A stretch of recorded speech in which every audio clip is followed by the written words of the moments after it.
Dave, Yes, you sir. can kick off the stream if you want on our channel.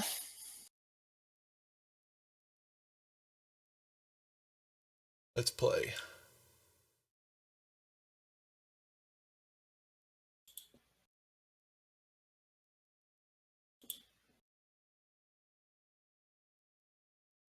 All right, all right. So without further ado, we'll get started. I'm going to spend just a moment to just let all the players quickly introduce themselves, what their characters look like, who they're going to be playing, and we'll go according to the list at the top on Fantasy Grounds. So Splug, tell us who you are in real life and the character you'll be playing tonight.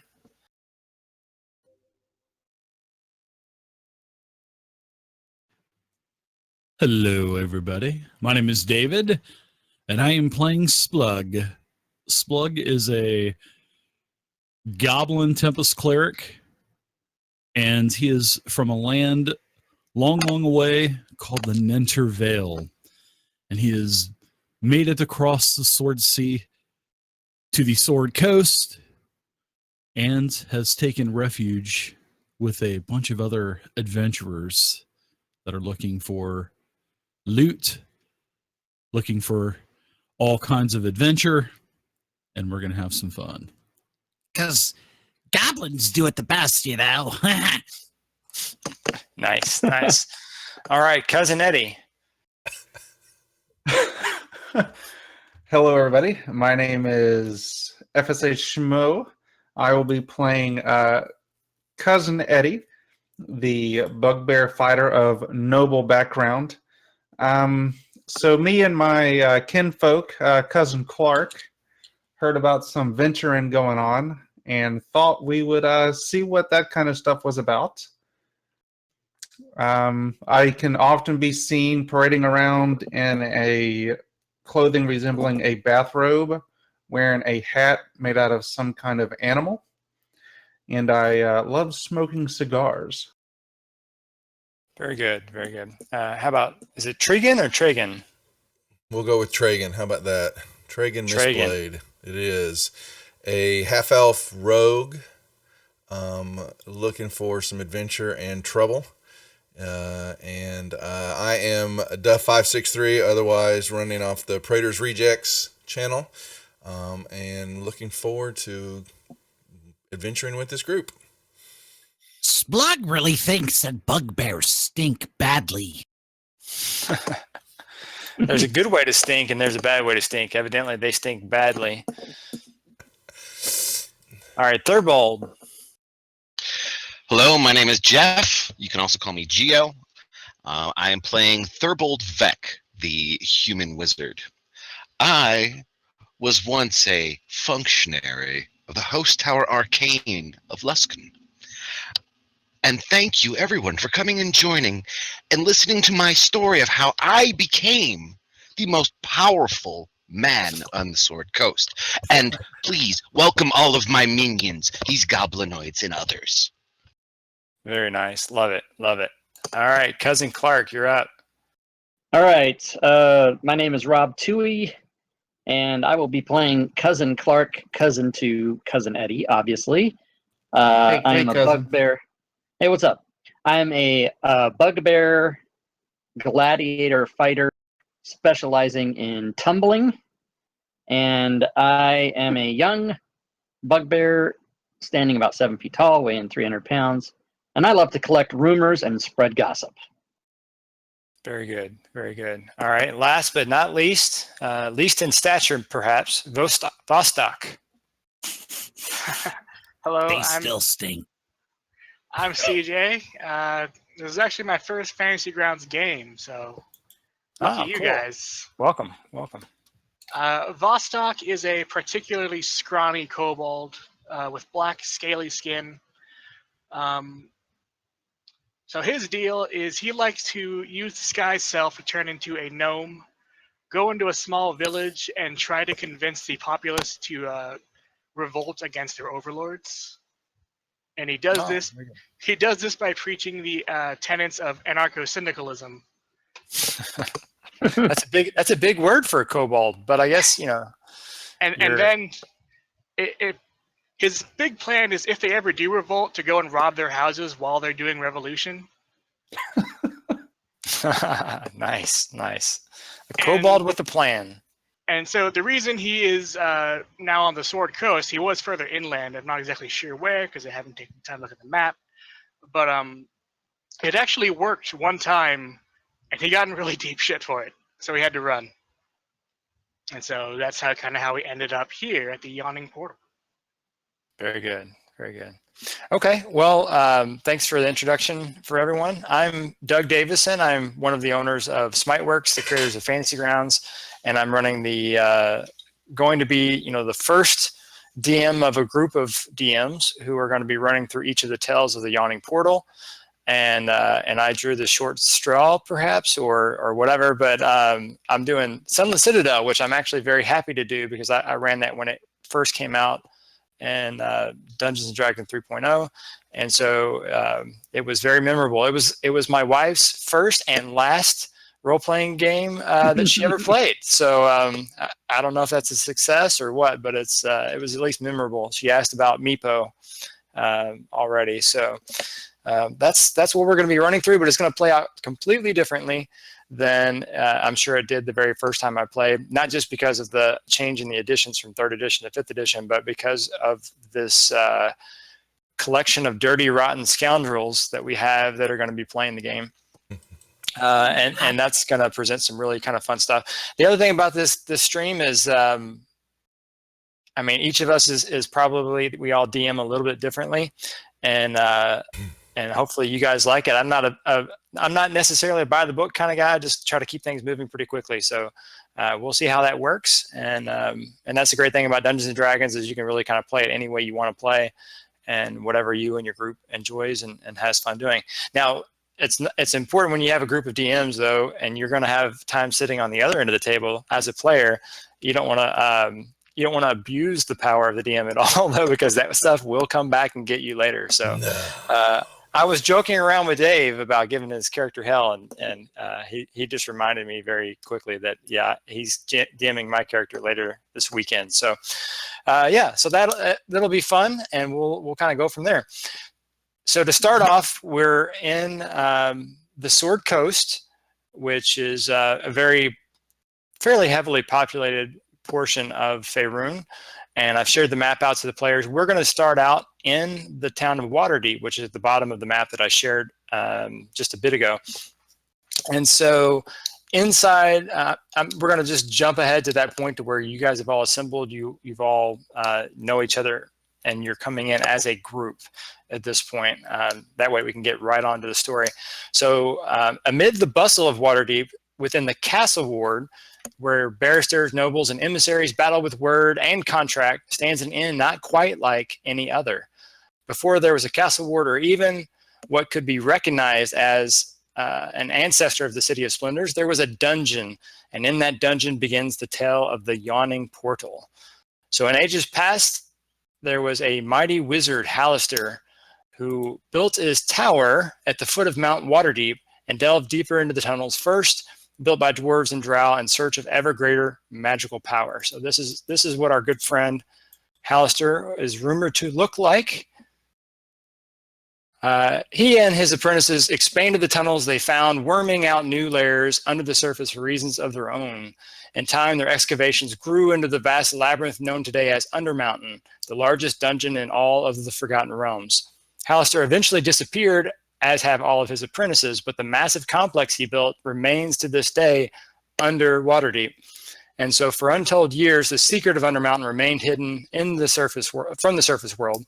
Everyone who entered its halls failed to return. Its reputation as a death trap grew to the point that criminals in Waterdeep who were sentenced to die were forcibly escorted into the dungeon and left to fend for themselves. Now, all of that changed when a man, two men, one of which was named Durnan, I'll share him out now, who was a warrior, and another guy named Mert decided to venture down in there and began returning with laden with riches and magical treasures. Mert used his wealth to buy a mansion, and Durnan had different plans. He retired from adventuring and purchased the land from which sat the deep, broad well that was the only known entrance into the dungeon. around that well, he built a tavern, and he named the tavern the Yawning Portal.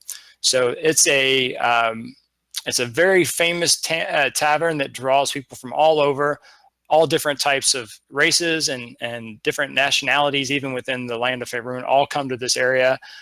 Some people are brave enough to go down into the tavern and try to seek entrance into the well, into the dungeons beneath. But it's a good place to meet up. It's a good place to try to seek work and to look for jobs and to gather and just say that you've been there. It's kind of like the Hard Rock Cafe of the Forgotten Realm. So you get your T-shirt and your mug that's stamped with Yawning Portal, and you're good to go.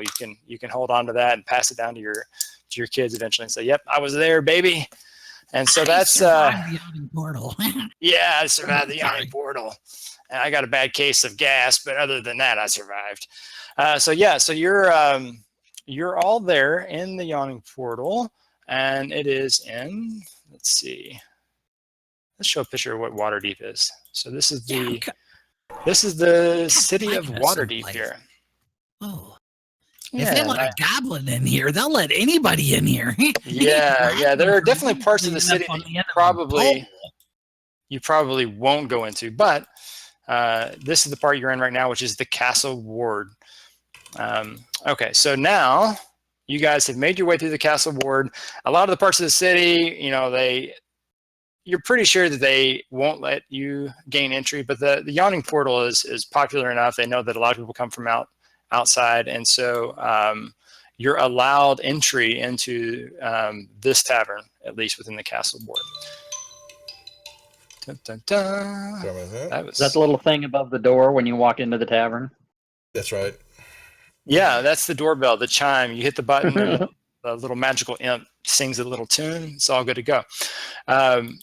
So let's show, this is the actual tap room, if I can get my mouse to work. Okay, so there's a tap room. The Yawning Portal tap room fills the first floor of the building. The 40-foot diameter well that provides access to Undermountain dominates the space. The well is all that remains of Hallister's tower, and now, devoid of the stairways and floors that form subterranean levels, it drops as an open shaft for 140 feet. Sturges, spiders, and worse have been known to invade the Yawning Portal from below. Balconies on the tavern's second and third floors overlook the well, with those floors accessed by way of wooden stair that rise up from the tap room. Guests sitting at the tap room, at the tables in the tap room on the balconies have an excellent view of the well and the action below. So as you guys come in, it's a pretty bustling place. The second and the third levels are all pretty full, but they look like there might be a few tables still open in the upstairs compartments. There's more tables open in the downstairs. The downstairs part seems to be more common folk and kind of a rougher group. It's definitely the common room where the vulgar riffraff are free to cavort and drink and socialize. Whereas the second and third stories, you see a lot more finery, and they actually have some people at the stairs that are they appear to be maybe like a VIP section type thing where they're checking people and making sure that they're approved to go up. So as you come in, the waitresses, one of them looks over at you and kind of nods over to one of the tables that's empty in the common room, and kind of ushers you over that way as she's busy hustling, to deliver food and drink to another table across the common room.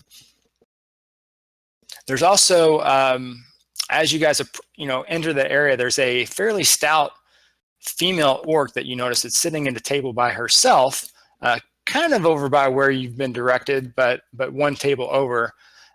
She seems to be waiting for someone, but you get the sense that they're either late or they're no-shows, because when you guys came in, she seemed to kind of pique her interest and look over, and then once she kind of took an accounting of everyone in the party and saw that it wasn't who she was looking for, she has a slight look of disgust on her face and just kind of sitting there fidgeting and kind of tapping her foot impatiently. Was that after I gave her a big wink, Mr. Dungeon Master? This is from Splug. I don't know if she noticed you. She seemed to be maybe looking a little bit more towards the taller members of your party. I think she just missed me. Probably just missed you. Yeah. I immediately put a scented handkerchief over my nose and look around the room, blinking, keeping the oily soot out of my eyes, the torchlight, and make a beeline for that second floor. Okay. So as you kind of start heading up for the second floor, there's it looks like a guard that's stationed at the base of the stairs, and he says, "Yes, sir. Can I help you?" No, I know where I'm going. I'm going upstairs. Thank you. And I continue past him. He actually puts his hand on your chest and says, "I'm sorry, sir, but all of the tables upstairs are reserved." I know. I have one reserved. And please kindly remove your hand from my person. And what is your name again, sir? How rude of you. I am Thurbold Vec. We should be under the name Splug. We're looking for the buffet. Is that around here? So Splug comes up next to you and starts talking to the guy too. Yeah, so he kind of looks down a little bit with a little hint of disgust, but you're not the first goblin he's seen in here. In fact, you're not the only goblin in the Yawning portal right now too. But he kind of looks down at you and he says, "Is this goblin traveling with you, Mr. Yes, Thurbold?" he's one of my porters. Pay him no mind. He will find his own way. He's resourceful. Cousin Eddie walks over, dragging his feet. Well, I'm with his sure I can slippers. find your name on this list. And he pulls out like a sheet and he's kind of flipping through here and he says, and he kind of looks down and he very obviously glances down towards looking for like a coin pouch that you might have strapped to your waist. Oh, I definitely have a coin pouch strapped to me. So he makes it very obvious that he looked down at that, and then he looked at the list and he's like, I'm looking for, how do you spell it again? I hand him a silver piece, and I say, "Oh, it's just called Splug. We're here for the buffet. Good man. Thank you for all of your help." Sure. May So Lord bless you. He takes the silver piece and he says, very well. Yeah, I do see it here. And then he kind of moves out of the way and waves you up and says, "Enjoy your stay." I just pinch the bridge of my nose and walk up the stairs. Okay. Do the rest of you guys follow up as well? "Oh yeah, Yes, I'm gonna blend into the shadows. Just kind of.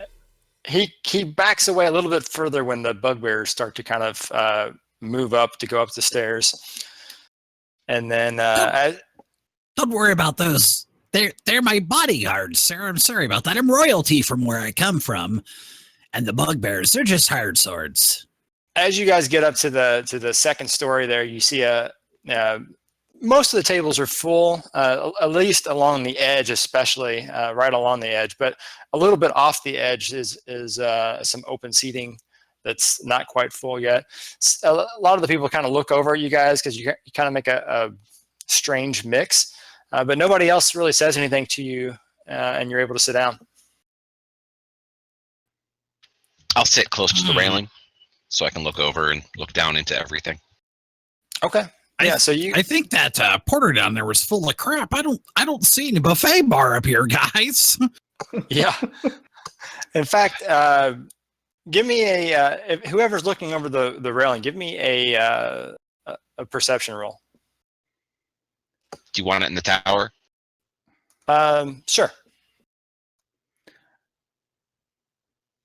Now, Splug, where did you hear that they're having a buffet? I could have swore I saw a sign out there. Okay. So Tragan, you actually, you notice that the guy that stopped you guys at the base of the stairs, he had actually left the stairs area, and you see that him going out the front door and closing the door behind him. As soon as we passed by him, went up No, he waited till you were upstairs, it looks like. And as you guys are seating and getting your chairs together, you see him exiting the front of the tavern.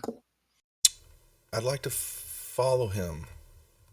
At least head out the door to see what he's doing. Okay, sure. So you get back up, you Stealthily. start heading down the stairs.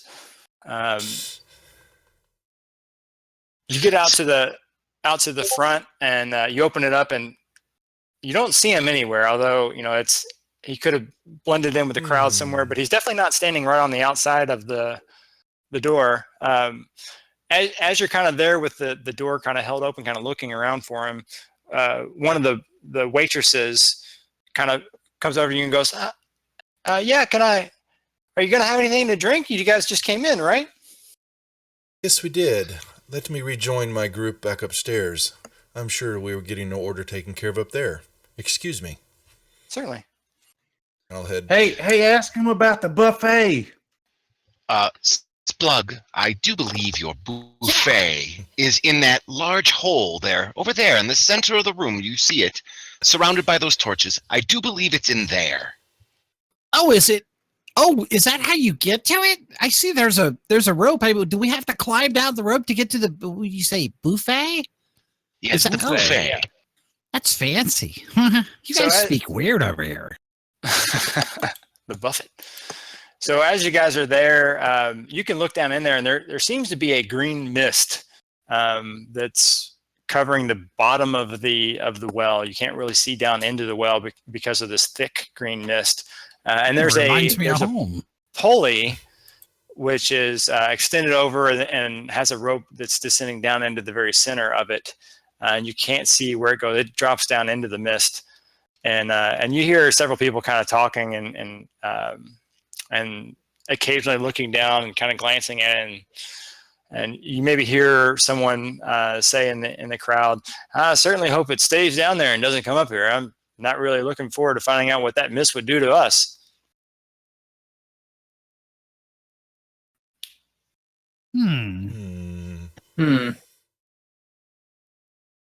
Then you hear a few other people a table over saying, "Hey, you should go down anyway. It's just a silver. I'm sure it's harmless." No, that's not part of the package deal of me just giving the thug down there downstairs a silver. I have to pay it. Oh boy. So the waitress comes up. How crowded is it down there? How crowded is it in this area? This area, there's maybe room for about maybe 8 tables up along the balcony. It's a pretty big size building. And so there's probably, now that you guys took one of like the 2 last kind of open seating tables that are there, so there's still one other table open.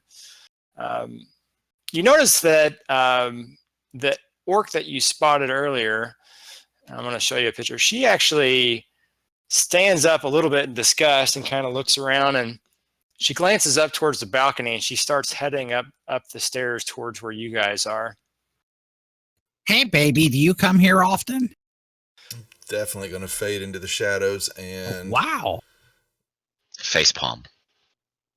I got dibs on her, Splug. So she comes up to the top of the steps, and you notice that as she comes up the steps, there's nobody there that really stops and accosts her or anything like that as well. In fact, you don't see anyone even standing nearby the stairs at all. So they seem to just kind of let people come up and down, and then most of the other riffraff and the commoners don't seem like they are brave enough to attempt entry up to the upstairs for fear not of maybe getting kicked out, but just because they don't feel like they fit in, so to speak. So as she gets to the top of the steps, she looks around, she spots your table, and she walks over to you, and she says, "Excuse me, is this, you have room for one more?" Of course, beautiful. Take a seat. The name's Splug. "Hello, Splug." So she sits down and she says, "My name is Maiev Skinflare."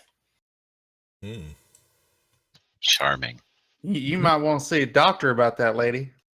Yeah, well, it's not my own skin that I flay, but you seem like a different sort that comes through here, and frankly, the people that I was supposed to meet with are either late or incompetent, or they've been detained.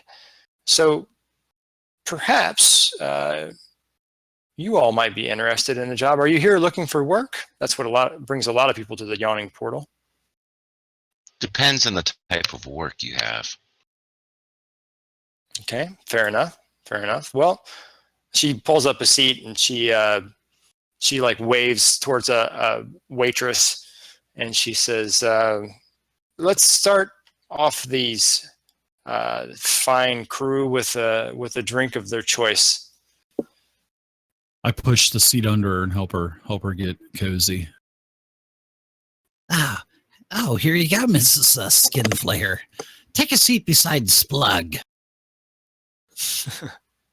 She actually she looks at Vostok, who just spoke some things in Draconic, and she says, "I'm sorry, I don't speak Draconic or your other Kobold dialects."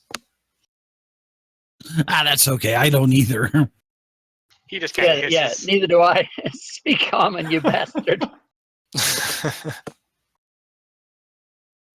But she continues on anyway, kind of unabated. And she says, "Well, it all starts with a tale.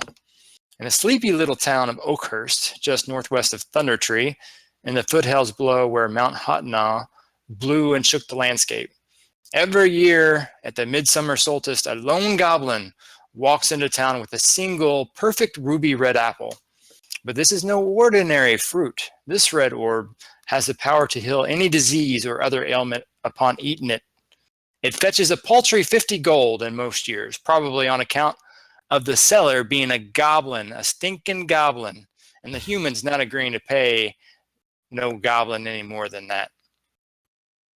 But that's only half the story, or maybe a quarter, as you're about to find out." And so she goes on to tell you that the red apple is valuable, and is the secret to growing the red apples could bring great wealth if the operation weren't run by no lowly goblins. But the red apple is not... Hey, watch it there, sister. Yes. No offense meant, living amongst goblins. I'm sure you will agree that you are the lowliest of the low, next to the kobolds at least. Actually, I've never honestly lived with goblins before. But Well, consider yourself lucky. They're low. And she says, but my clients are interested instead in a solid white apple that is sold at the winter solstice among the goblin and kobold tribes in the area. Now, this apple, it is said, is to bring everything that the red apple does not. It inflicts disease and brings about death. We want you to get this apple before it goes on sale, and we want you to gather the seeds or any other secret to growing them and bring it back to our clients. Bring us back a white apple, and our clients will pay you 150 gold. And there's potentially room for yet another task if you're up to it and you have low moral standards. And she looks at the goblin and the first, and then she kind of looks over to the bugbears. A nod affirmative. I wink at her and said, "What's these morals you talking about?" That's what I like to hear. So people don't come to me for rescue missions. And so it sounds like two of the humans from a noble family in Oakhurst have joined up with the party to find the source of the apples, and they followed the goblin back into the woods. They haven't returned, and their mother, Carowin Hookrill, offers a reward for their safe return of 125 gold. She pays 125 gold for each of their signet rings as proof of their death if they've fallen, or she asks for their safe return. So it turns out that the Hookrills, Talgan Hookrill, who's a fighter, and Sharwin Hookrill, a wizard, are also insufferable brats and heirs to the family fortune. Now, we don't want them to return, and in fact, our clients are willing to pay you another 125 gold to ensure that their heads are brought back separate from the rest of their bodies. Mrs. Skin Rubber, I have a question for you. Hmm. With these signet rings, does it matter if there's a finger still attached to the ring? None at all. So you can, in fact, claim both rewards. Just make sure that they're dead. We don't want them showing back up in town. 650 gold pieces for a white apple and all the seeds, 2 heads, and 2 rings. Am I getting this correct? That's And a 2 fingers. sizable fortune, but it's yeah. You can keep the fingers yourself. And in fact, she actually pulls her necklace out, and she has a. It was kind of tucked under Between her. those 2 big I don't know melons where it she was has? tucked. Yeah, looking at the picture, I'm not sure where she had it tucked, but I was about to ask that question. she has a string of, maybe she had it roll around backwards or so. So she springs it around to the front. It's actually got 17 severed fingers hanging on this necklace that she's wearing. Those things are as big as my head. Yes, she has 2 halflings in a headlock. We all understand this. I reach across the table and I touch her hand gently. Ma'am, when would you like us to complete this mission by? Well, the winter solstice is upon us soon, so you must undertake it soon, and that's why I'm so impatient, is because I can't wait around for the other crew to show up and to do their job. But if you do this job, I'm sure my clients will have many, many jobs that we can send you on, assuming that you're not retired from this immense wealth that we're offering. Oh, I'm sure we won't be retired. Having retainers such as mine does cost a little bit of money. Indeed, it does. Indeed.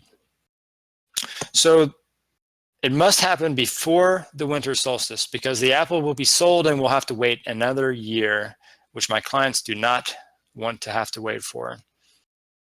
Yeah. And then you're going to blame it on the goblins again, it seems. Yes, well, there are goblins that are currently controlling the means to this immense fortune that we believe is available once the apples are secured. Hmm. Hey, Splug. Yeah. You think she's smuggling some gnomes under that get up right there? I'm pretty sure she is, yeah. They're about the size of my head. I mean, look at those things. Mama. Splug is in love. Forgive their vulgarities. Forgive their vulgarities. They Yeah, Pretty just girls, rode man. I for want to some do time. them. Oh, Yeah, I'm just a goblin. I'm just She the says, lowest "Oh, of the low, of course. I'm fully aware of the impact that my outfit has upon lesser creatures. And by that, I mean men." Have you ever dated a goblin? You want to know what my nickname is? They call me What's your- Tripod. You know how difficult it is to be an arrogant son of a bitch when you guys are talking? I'm laughing my ass off over here. I'm not sure that I've ever imbibed quite that much liquor to give that a try, but I'll take your word for it. So do we will have leave a in the morning. do we have Yes, a deal? we Okay, do have a very deal. good. If you come here and she gives you she'll actually give you a small cheap copper signet ring. And she says, show this to the head bartender, other than Dernan. Don't show it to Dernan. And they will know how to contact me when your mission is complete, and I will meet you here the following evening to pay you your handsome reward. Thank you, dear. And so she, before she leaves, though, she pulls out a map and she shows you the map. And it's a very somewhat crudely drawn map that shows, Waterdeep and, Neverwinter up north, the Neverwinter Wood. And so she points out Mount Hottenall, which is, let me draw a pointer. She points to it right there. And she says that the foothills just below where the Neverwinter Wood begins is where Oakhurst is located. And they believe that the apples originate from somewhere in that area. But Very once you good. get to the town, I'm sure you can ask around and trace the footsteps back of where the Hookrills left. That's actually quite some distance. It is, it is. We don't have horses, do we? We We're can level 1. Of course we don't have horses. we can secure passage for you for the thing as well. If you want to meet down by the docks, we'll get a passage for your group on a ship, which will take you to Neverwinter, which will put you much closer. Good. Very good. Do you have any additional questions for me before I leave? Are your clients rich? My clients are many, but these particular clients are one who are making a wise investment related to the Hookrills. Very well. Well, it's a pleasure doing business with you, Mrs. Skin Rubber. It was nice to meet you. She kind of smirks a little bit, but it doesn't seem to bother her at all. She's probably used to very, very crude languages, being an orc. But with that, she gets up, kind of does a small half bow towards you, and takes her leave. Before she leaves, Vostok tries to whisper, I'll try to kill a goblin if I have a chance. She kind of looks over at Splug and she says, please do. And then she exits. When she does her half bow, Eddie nudges Splug. Yeah. I fall into her blouse. Oh, excuse me, Mrs. Skin Rubber. I just Mental cover my note. eyes and drink. That's all I do. Cover my eyes and drink. Yeah, that's Mental all you can. note. All you can. Slug will not heal the person that just wanted to kill a goblin. Mental note. All right, so she heads out. You know, the rest of the evening, you're able to kind of carouse, enjoy the scenery. You hear a lot of people trying to encourage someone to go down into the well, but everyone seems to chicken out. A couple people seem to get pretty drunk and get close and get as close to actually grabbing onto the rope as if they're going to go down, and then they chicken out and they go back out. But you hear the waitress telling the table next to you that last night this green mist came up and they don't really know what's causing it, but the only person that went down there didn't come back up, and there were some pretty horrendous noises and sounds coming from them beforehand. And when they did pull the bucket up, it was empty. So she seems to be discouraging people from going down at that table, at least, because they were trying to convince one of their members to go down. So maybe now is not the safest time to go down. Okay, so if you guys don't have anything else that you wanted to do here, I mean, you're welcome to cover anything else you want to hear. Otherwise, we will use the power of roleplay, and we will say that you guys have a great evening and, you know, a pretty fun but otherwise uneventful evening. And the next morning, you guys meet down at the dock, catch a ship, and ferry your way up to Neverwinter. And so from there, your passage has been paid fully, and you find your way on the road to Oakhurst. After asking a few people, you're able to pretty much get directions from Neverwinter to Oakhurst along the high road. Mr. Dungeon Master, I have a question for you. Sure. Well, did Mrs. Skin Rubber pay for our boat trip? And what was the name of this ship that we just sailed on?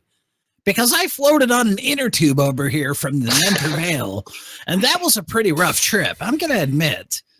Yes, I'm not used to these your big passage boats. your passage was covered in full, and it was the sailing mermaid that you traveled upon.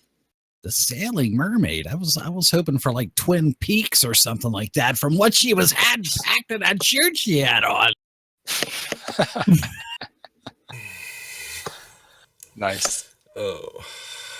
I'm sorry, Mr. Dungeon Master. I just get a little excited every time I see an orc with huge melons the size of my head.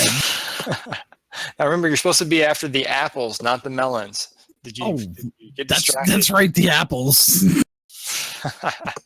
Apples and green mist. Apples and green mist. All right, so let's see. Let's move forward to here. Sorry, guys, I gotta try to figure out where I did with my stuff. Okay. So yeah, you guys make your way to the city of Oakhurst, and it's a small, sleepy little town. And as soon as I can pull it up here. Ooh. It has about 900 residents, including the outlying farms. Most of the people that you kind of see milling about are humans, and there's a sizable minority of halflings and a scattering of other races. You seem to be the only goblin, kobold, and bugbears in the mix, but there are some half-elves in with the humans as well. There appears to be a village hall, which is kind of in the center of the building, a general store, a shrine, and another building looks like a jail, and a blacksmith, and maybe an inn. What time of day is it? You guys got off the boat at Neverwinter, and you traveled, let's see how far that would be. It probably took you guys a good another day or so of travel. So I'd say it's probably maybe just before noon on the following day when you find yourself traveling into Oakhurst. What a cozy little looking town, Mr. Dungeon Master. Yeah, it seems to be decent size. I mean, for this area at least, it's no Neverwinter or no Helmshold, but it's you know, a goodly size compared to most farming villages and towns. I'm going to keep my eye out for any type of my underground language and cants to see if I can notice any of my rogue kin or types that might be around that I can speak with. Okay. Yeah, so you actually, when you're close by the inn, the sign on the door says the Old Boar Inn, and there seems to be a marking that most people would probably mistake as just like a scuff mark on the lower left corner of the sign. But to you, it's clear as day that this is a place that also serves as a fence. Okay. I will file that away. Thank you. Does this inn look like it's a good inn? Is there one that looks better than this one? This town appears to only have one inn, one public inn. So this Good one inn. is the best and the worst. You said it's the Old Boar Inn? The Old Boar. You know, that old boar. I will go inside. Okay. It's around noon, so there's you can smell like a stew that's cooking. There's a bartender that's wiping the counter off the bar with a rag that he's got, and he flings it up over his shoulder and kind of nods as you come in, and he says, "Welcome. Have a seat. What brings you to Oakhurst?" Just traveling through. Welcome. That's not true. We're sent here to find some apple. Isn't that what the lady said is here for? he actually that kind of catches him by surprise, and he says, "An apple? I'm sorry, I don't know who told you this, but you're off by a good number of months. The summer solstice is when the apple is typically brought in each year and sold at auction." Just a heavy sigh as I'm realizing now that my character is going to be rubbing his forehead and his face a lot. Yeah, Do you have rooms? we do. In fact, this time of year, there's not much that brings people to Oakhurst. Like I said, the summer solstice is when people tend to come this way. Well, do you have someone who's ill or who is sick? We're all a little sick now. Can you cure him of being a goblin? I'm not sure the apple is that strong. I resent that. No, you resemble that. Mental note. No heals for him either. Mental note changes mental notes. So you're welcome to sit at the bar, or you're welcome to have a table. Are you more thirsty or hungry?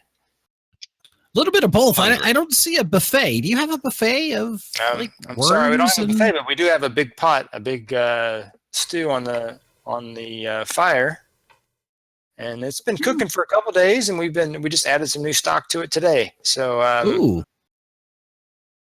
yeah, there should be plenty in there. I'll actually, and he says he kind of like smacks on the bar a couple times, and then someone comes out from a kitchen area, and it's it could be his wife or other relative of his, and she's got an apron on. She's rubs her hands off on her apron, and she says, "Oi, what do we got?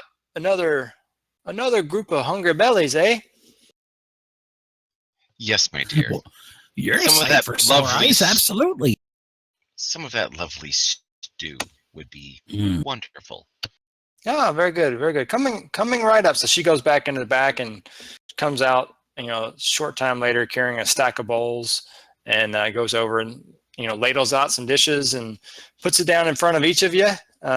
She kind of looks at the bugbears a little bit more. She seems to be looking more towards Thurbold and Tragon, as if these other creatures must work for you or something. But she doesn't say anything about it otherwise. She gives a nicer bowls to you guys. The other ones, she seems like she just kind of like slops it down in front of them, and then she walks off and goes back into the kitchen, coming back out a little while later with some more stuff that she starts throwing into the pot. So Delicious. You said that she was eyeballing the bugbears? Like what kind of eyeballing? Well, it's they probably don't see a whole lot of bugbears here. Just guessing by the fact that most of the towns appears to be mostly humans.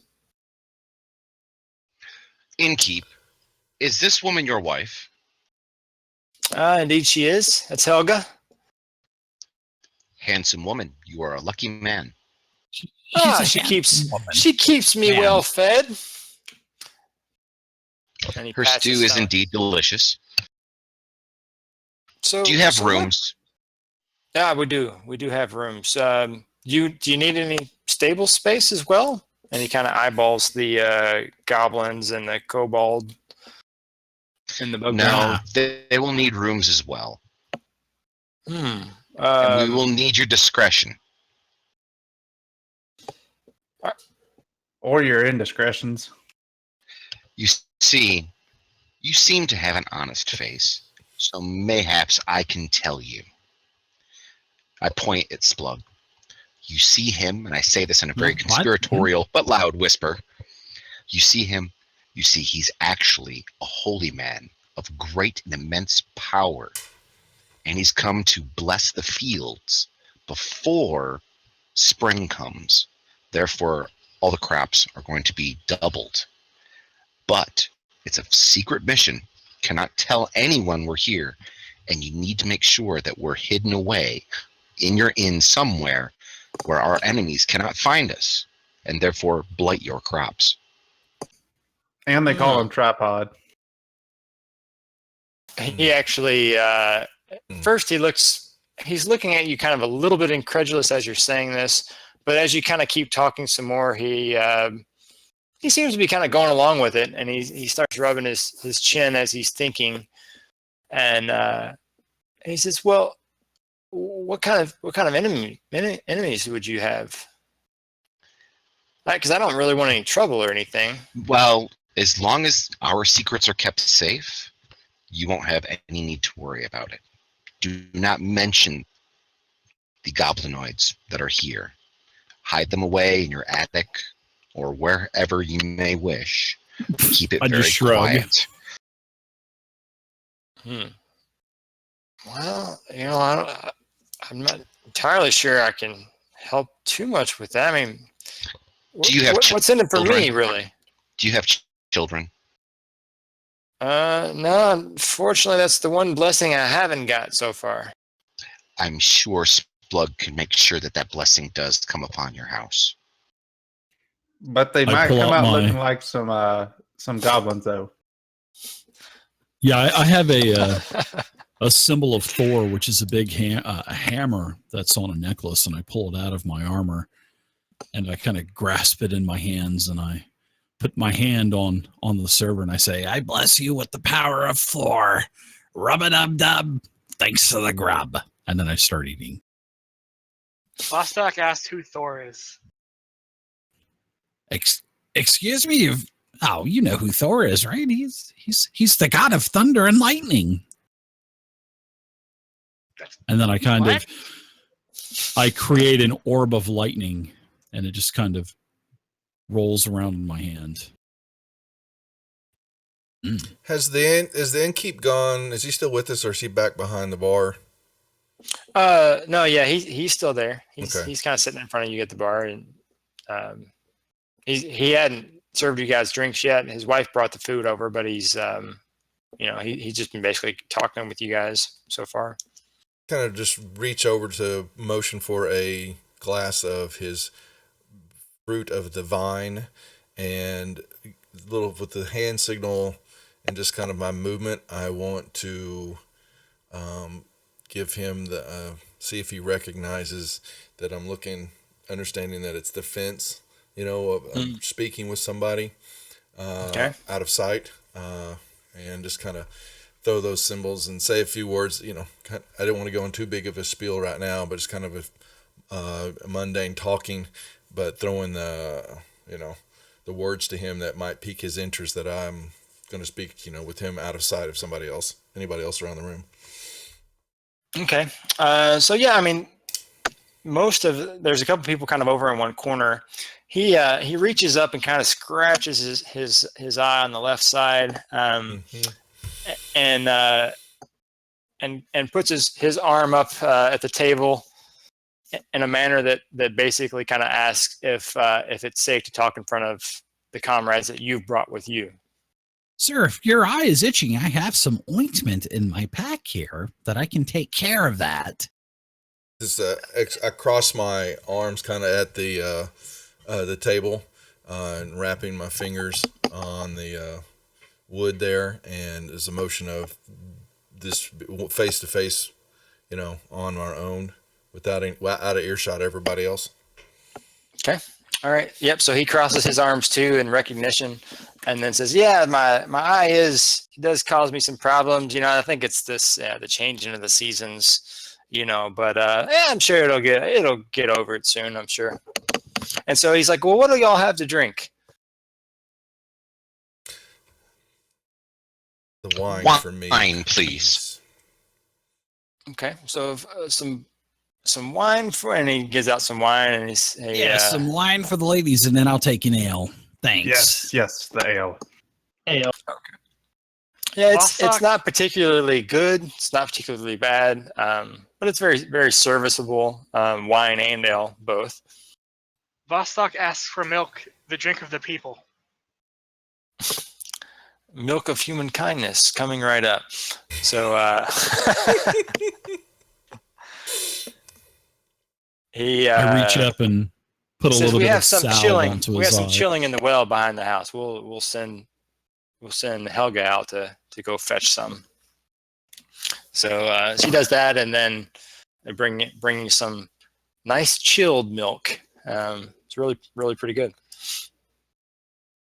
All right, so he's hovering around the area for a while, and when you guys aren't asking him any questions directly, he just kind of doing the typical bartender thing, takes his towel off his shoulder, kind of wipes down the same part of the bar that he's wiped down hundreds of times, and just staying busy.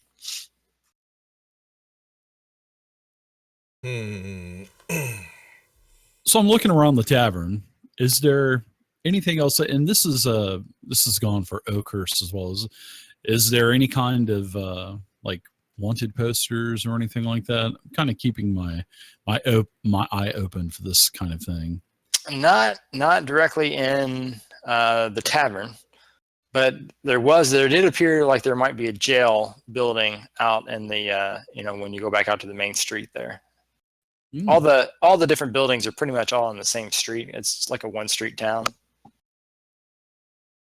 And you said the old boar was pretty busy, or yeah, there's a there's a handful of people in there. Looks like maybe some workers from the nearby farms, and they're all eating for the most part, and taking a break for the day. But they don't stay in for too long, and then they start looking like they're about ready to wrap up to head out. So if you wanted to talk with anybody before they head out, it looks like maybe the lunch break is coming to a close. Were there any kind of discussions that could be overheard or anything? Sure, yeah. So there seemed to be. Give me a perception check. We'll see. And anyone who's kind of listening in to the conversation, feel free to you can just throw it in the chat. That's fine. That would be me, I guess. Oh, wow. Did I do that right? Did I roll that right? Ooh. That was a 20. All right, you guys have already tapped out your 20s for today, so yeah, I've only just started. Let's keep that on a limit, But, okay, so yeah, both especially Splug and Vostok, and also Clark, you'll hear some of this as well. So there's a couple of different conversations that seem to be going on amongst the group. So one of which is when you come in, you hear a couple people kind of talking about, hey, you think they're here for the apple? And they're like, probably, but it's the wrong time of year for the apple. And then they kind of go off on a tangent about, yeah, I think those those bloody goblins keep stealing the seeds before they bloom. I'm starting to see the theme here. Nobody likes goblins around here. I think and then you hear it. You pick up another group about, maybe they're here for the hookrills. I heard that there's a pretty hefty reward. And they're like, I don't know. I think they're probably dead. They should have never went out there on their own. A bunch of kids. And then you hear somebody say, but they had the ranger with them.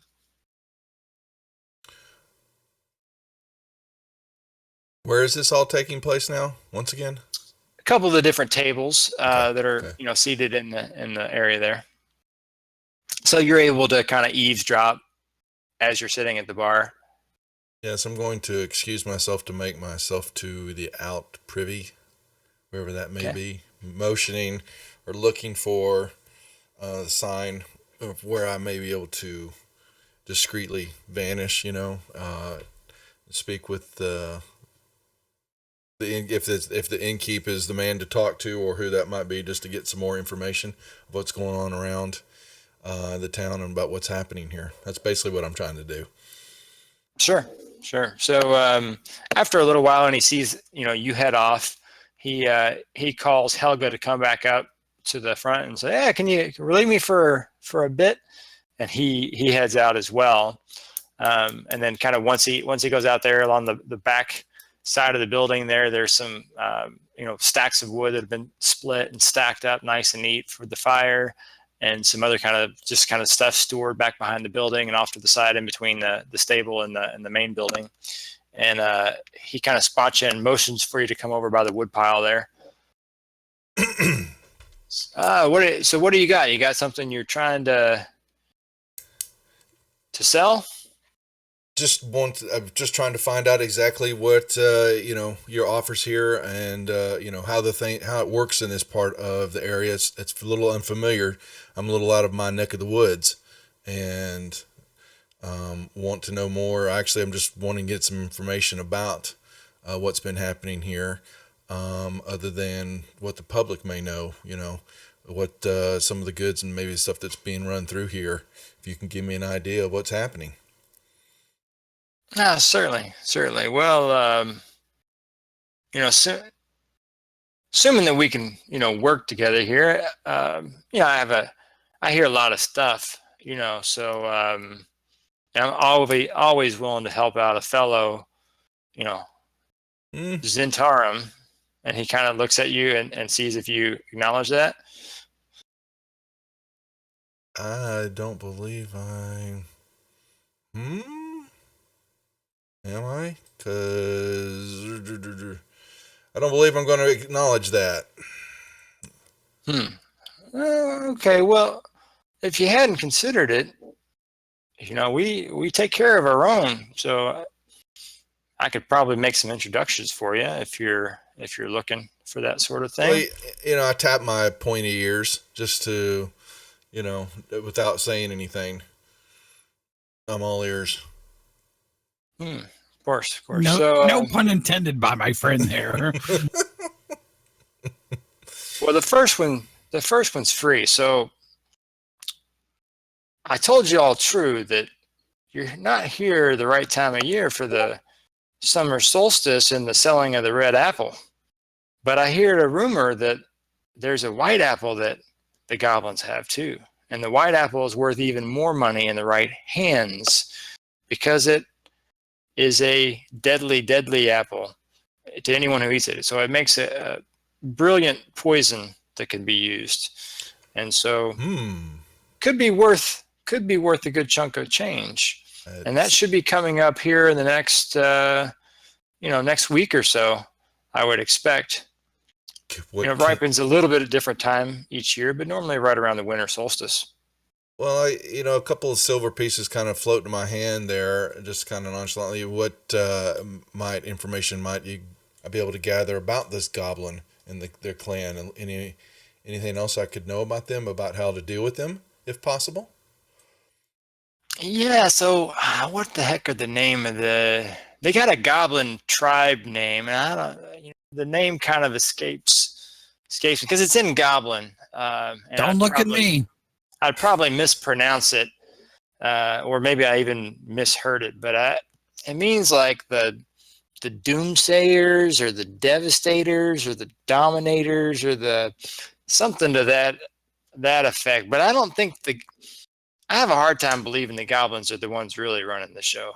You and I both know that it's normally somebody else that's kind of pulling all the strings. Yeah. But all we do know is that the goblin, a lone goblin, is the only person that ever comes to town each year to sell the apple.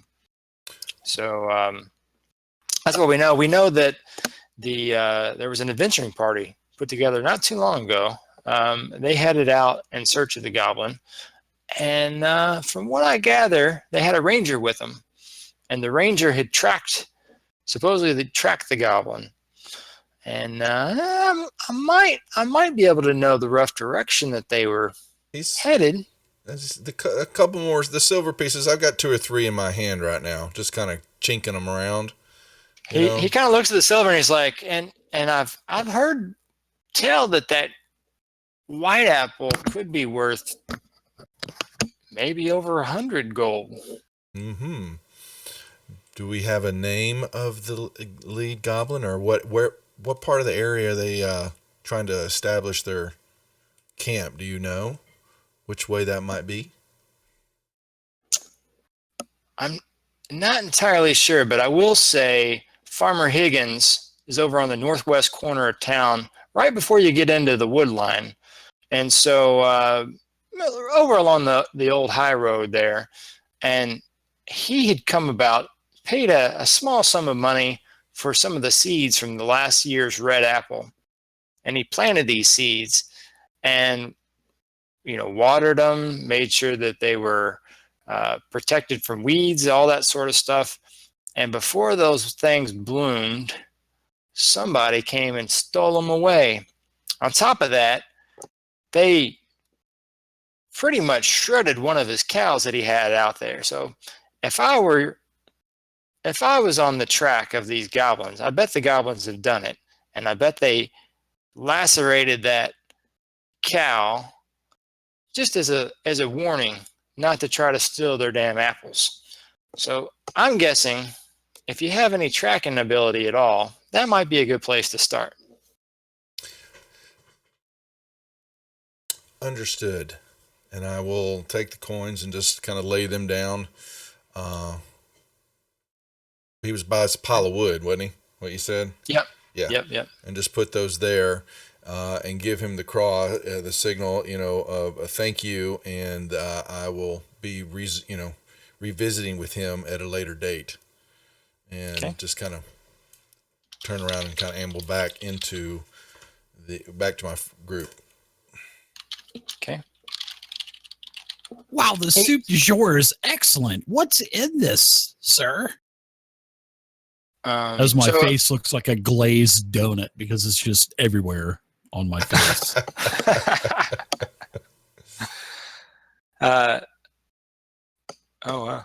So yeah, as you guys are on the inside there, Helga's up front, and so she's kind of taking over, and she's like, "Oh yeah, that's I tend to throw in whatever fresh vegetables I have, continually dump more into the stock. I put some fresh beef stock in there. We have some fine cattle, and I've got some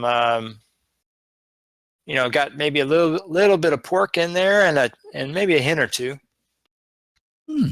Yeah, you caught me at 2 days old. I like my soup aged, sort of like I like my women.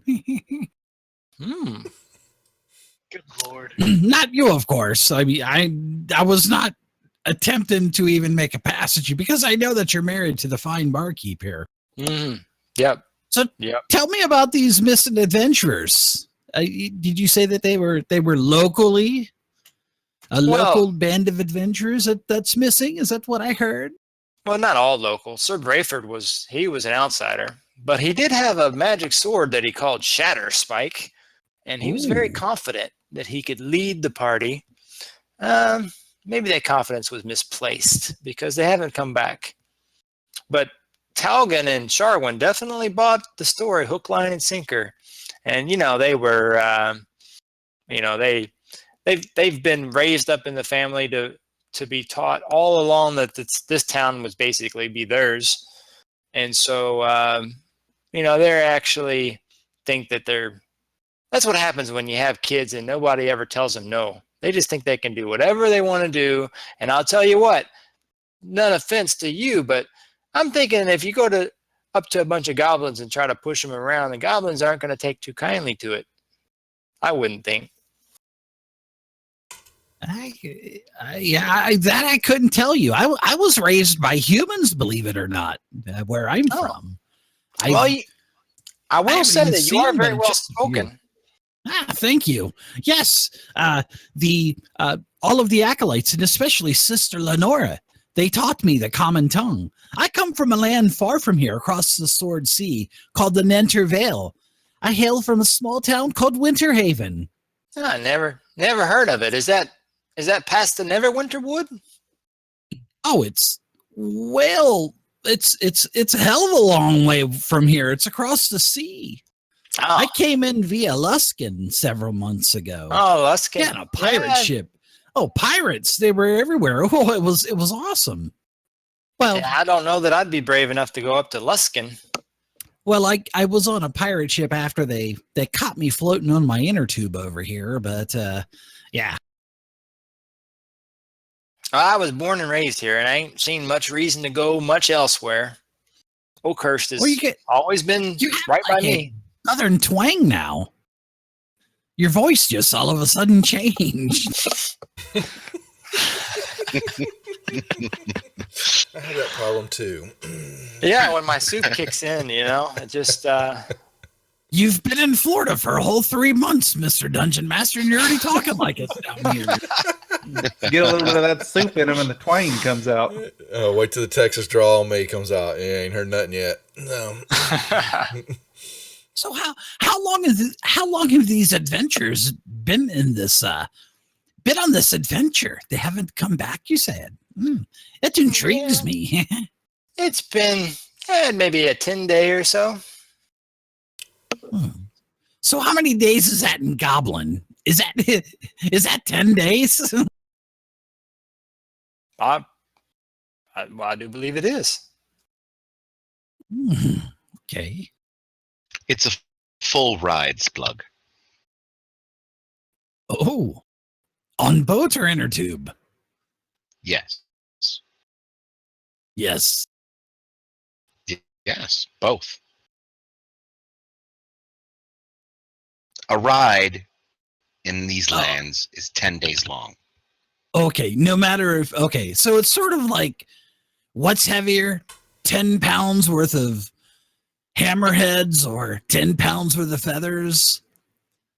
So it's the same thing. 10. Exactly. Okay, I got it's it. like the Kessel Run. The Kessel Run is 6 parsecs. No matter how you slice it, right? 12. Goblin's going to ask what's a parsec. You know that. So. What? I was just fixing to ask. So what is this Just checking to see if I'm still awake, huh? Kessel Run? Kessel Yeah, Run you speak of? Fastest way through Neverwinter is through the Kessel Run. Everyone knows that. No. Is that sort of like a Everybody race? knows that. And a the hammer parsec is is just heavier related than feathers. to a turnip. Oh, okay. Crossbred with one, I believe, right? Yeah. Yes. So you said their names were Hercules? The Hukreels, that's their Oh. last name. But it's Talgan and Sharwin are the 2 children. But they're older children. I mean, they're young adults. 18, 19, around there. Oh, they're my age. And what direction did they go? They headed out along the high road, I believe. Did they head towards Luskin or did they head south towards Neverwinter? I've never been much good with directions, but up towards, not really towards Luskin, but maybe towards the Neverwinter Wood a little bit. Northwest. Nope, that's not right. Northeast, that would be it. You see she actually like puts her hands up and then kind of like as if she's doing like a clock direction kind of thing, and then she's trying to convince herself which direction it is. Yeah. So basically, this barkeep is like my wife, who doesn't know her right from her left, kind of thing. Has to hold up her hands and look for the L. Okay, gotcha. Yeah, and you get the sense that she has probably never even went much outside of Oakhurst at all, like not even to the farms and stuff like that. She seems to be very much a local townie kind. On a side note here, Splug apologizes to all our female listeners and viewers. These, excuse me, Mr. Dungeon Master, these Hercules twins. What were they? Where were they going? Were they going to look for these goblins, or were they going to look for some other maybe missing adventuring party, or what's going on with that? Why did they just go on adventure and not come back? Yeah, so rumor is, and they kind of try to keep to themselves, but they spend a lot of time here in the tavern planning and plotting, so I couldn't help it over here, some of it, but they had an idea that they would go and find out the source of where the apples come from that the goblins end up with each year. Well, I can tell you the answer to that. Apples come from trees. Indeed, a normal apple does, but the apple that this goblin brings every summer solstice, it's not the same. People come to the town quite a bit. They flock from Neverwinter and Helmshold and Luskin and all over. Just a bit on that apple. And what maybe I'll color have is to the take apple part of again? that 650 gold and buy one of those apples, guys.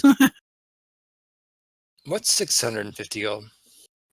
Oh, No, it's just something I was sorry. I was kind of just thinking out loud. Well, Subtlety. One of these days. we I'm must sorry. What did you discuss say, sir? subtlety. And she looks over at. Was it Thurbold that said that, or who was? I'm just mumbling behind my book as I'm drinking. Okay. Yeah, the apple is bright red. Well, I mean, everybody knows that you get the bright red apples from the bright red apple trees, kind of like chocolate milk. You get your chocolate milk from your brown cows and your white milk from your white cows. And you get your She kind of chuckles at that. Yes, Clark. That's exactly where chocolate milk comes from. and the eggs from the chickens. Don't forget that too. Or Yes, the chicken yes. from the egg. He's Eddie. Wait, I'm I don't know. Clark. Oh, I get the two of you confused all the time. You look the same to me. And I'm Splug. Nice to meet everybody.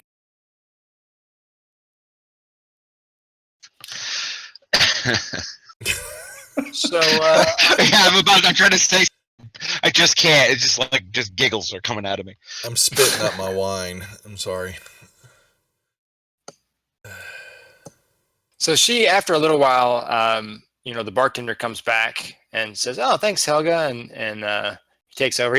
He swings by the fire first and he throws a split piece of wood on the fire before he comes back over. Kind of tucks it in under the pot, and then comes back over and says, "Ah, so how was that stew?" Delightful. Oh, Excellent. Good. Yeah. So we can get you some rooms here. I think. How many days will you be staying?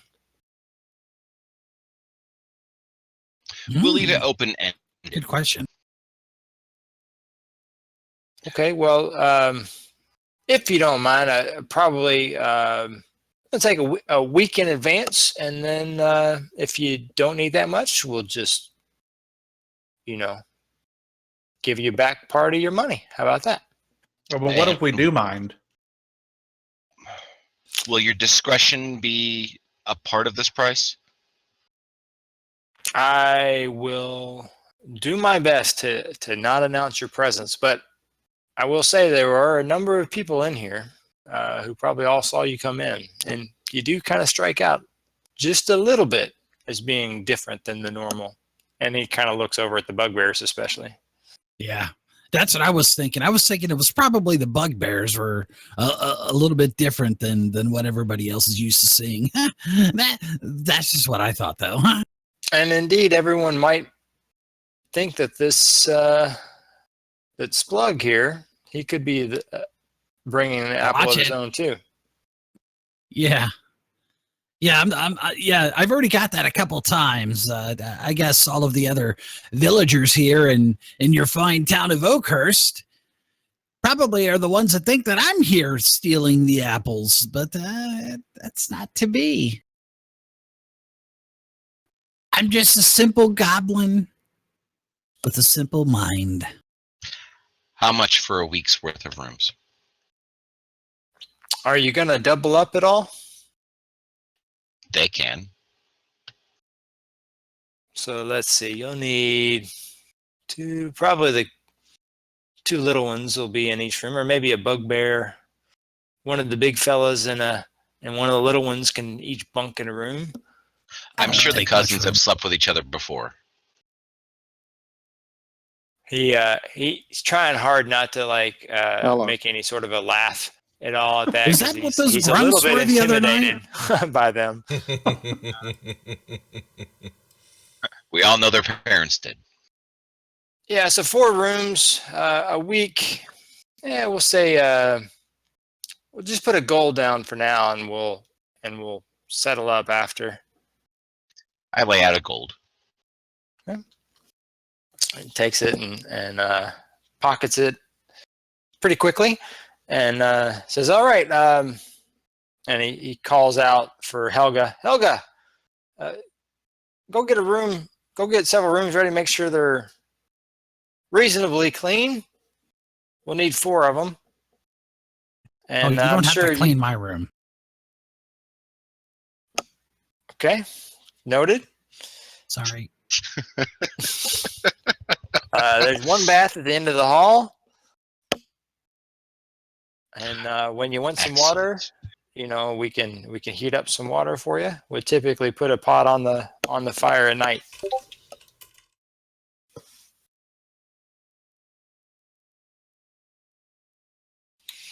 I start collecting my belongings and start heading up the stairs behind Helga. Okay.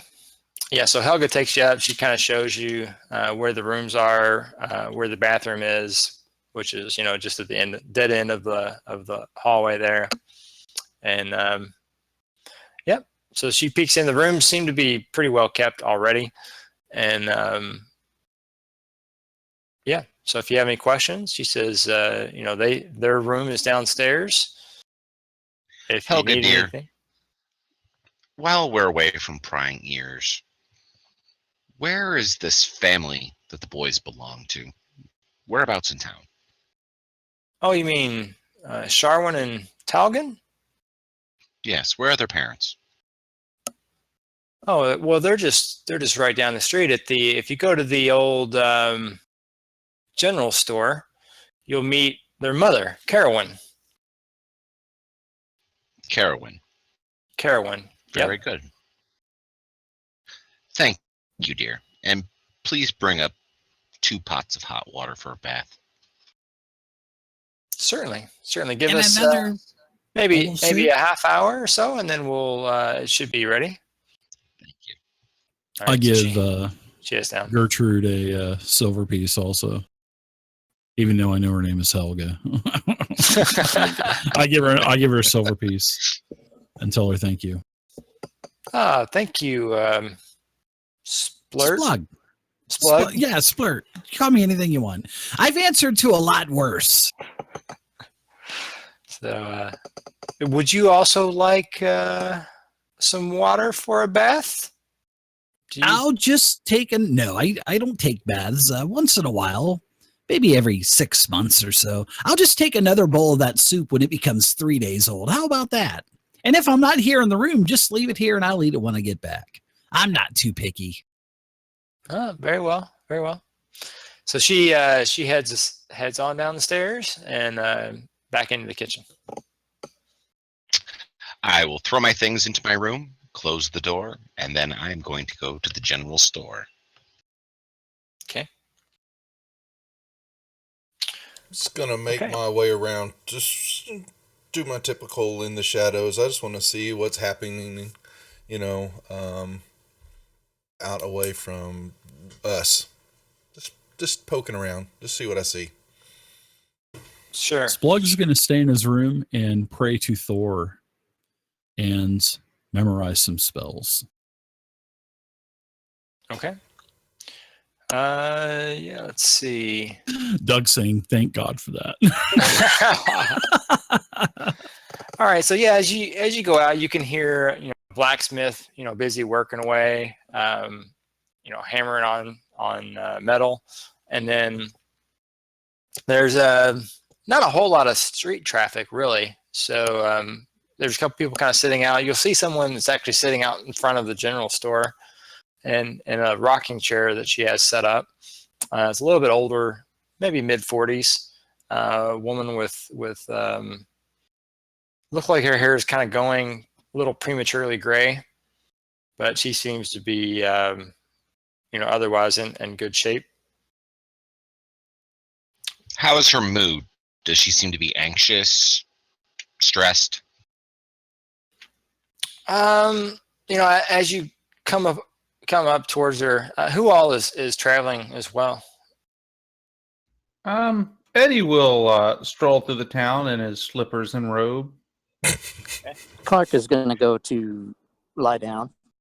Okay.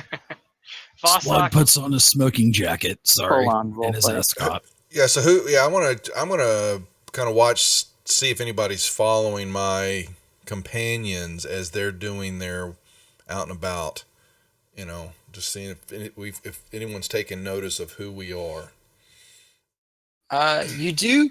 I mean, pretty much anyone that's out and about, they do seem to kind of, when they look over and they spot, especially Eddie, walking around, and Vostok. Is Vostok with him as well?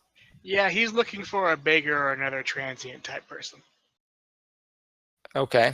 Yeah, surprisingly, you don't see any beggars. That would be Eddie.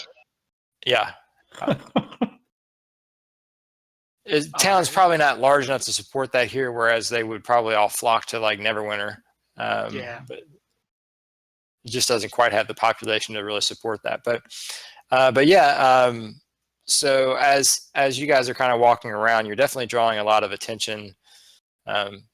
Because there's probably not a whole lot of newcomers that are really coming in, especially this time of year at least, and B, because you've got this reward situation offered right now.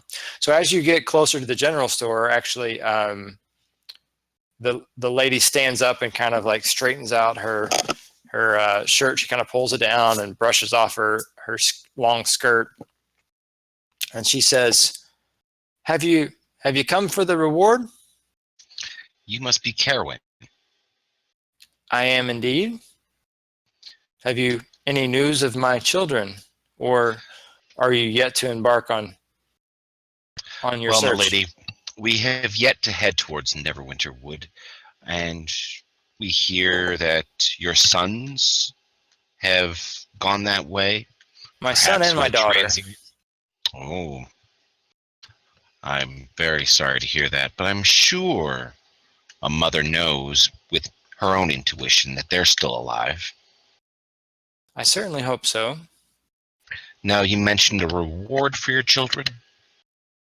Indeed I did. So I really want to know what has happened with them, and I fear that they may no longer be with us. But I really do, like you say, I sense that they're still out there, that they're still alive, and so I will give you 125 gold if you're able to locate and bring back news of what happened to them, along with proof, meaning they each have, and she holds up her hand, they each wear a signet ring of our House Hukril, and it looks mostly like this, but with a slightly different marking on it. But the main insignia is of our household.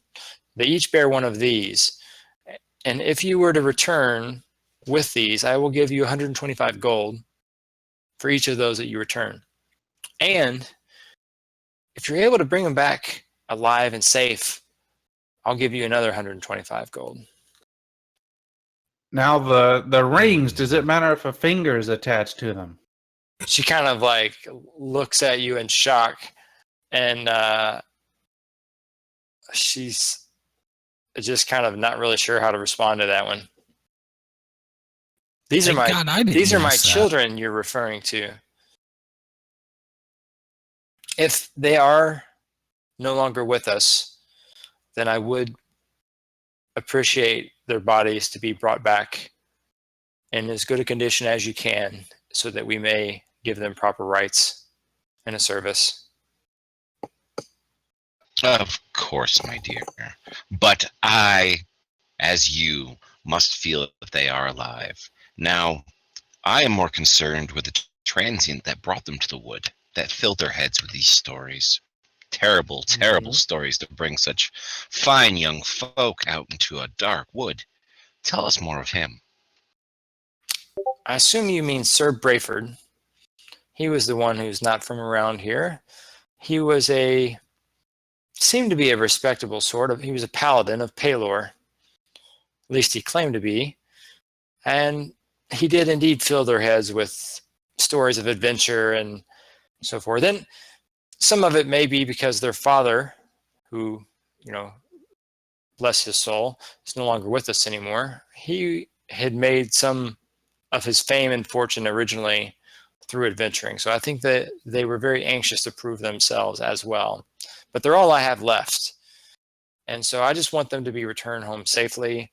Their friend, a ranger named Caracas, lives in the outside of the city, but he actually joined them on their quest. And he's a skilled hunter and tracker. And so, with the paladin and with this ranger with them, I felt like they would probably be okay and be safe. and you know, I kind of vacillated on whether or not I should allow them to go, but they're adults. They can make their own decision. I just hope that this decision, I hope they're able to survive this decision. I turn and I say something to Eddie in Goblinoid.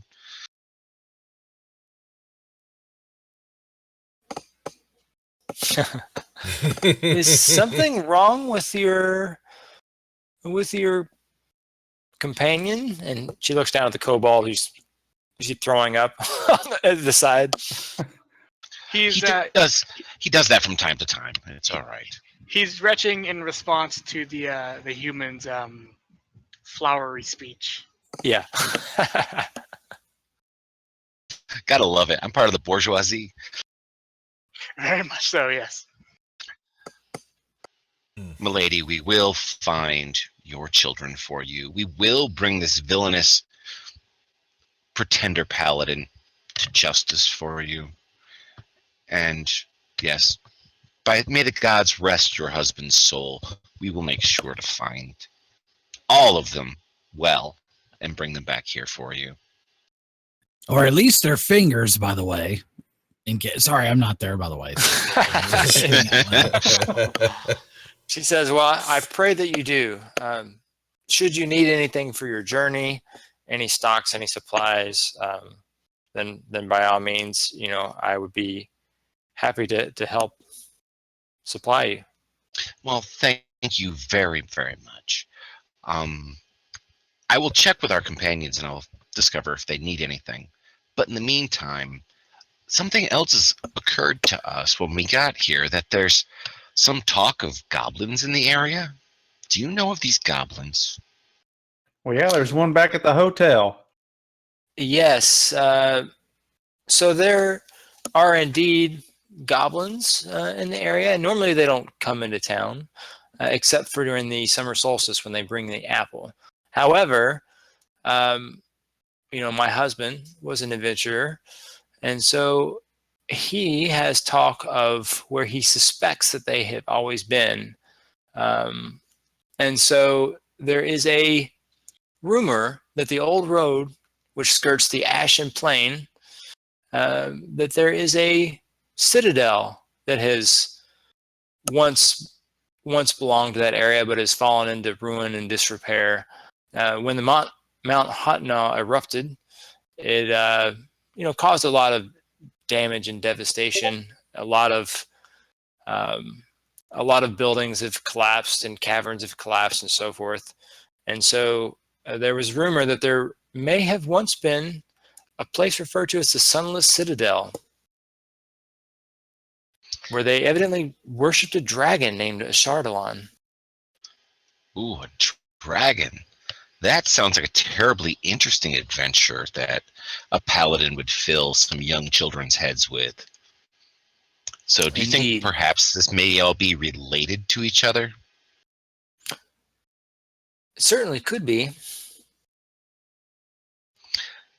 Would your husband have any maps of the area that he may have left behind?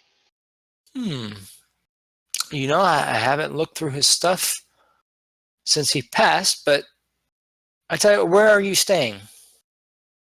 We're staying at the tavern right down the way. I have a associate of mine who is an expert scholar and discovers all sorts of information. And I'm sure he would be more than happy to go through all this paperwork along with you, and with your permission, of course. Well, I'd be happy to pull some stuff out. I tell you what, I will bring a chest with some of his belongings by the tavern this evening, if you don't mind. And I'd be happy to look through that and see if there are any clues that may help you recover my children. That would be wonderful. And I will alert my associate that you will be on your way. Very good. Thank you so much, my dear. We will see you this evening. Okay. I turn and I start walking back towards the tavern. Have I noticed anything? Tragan.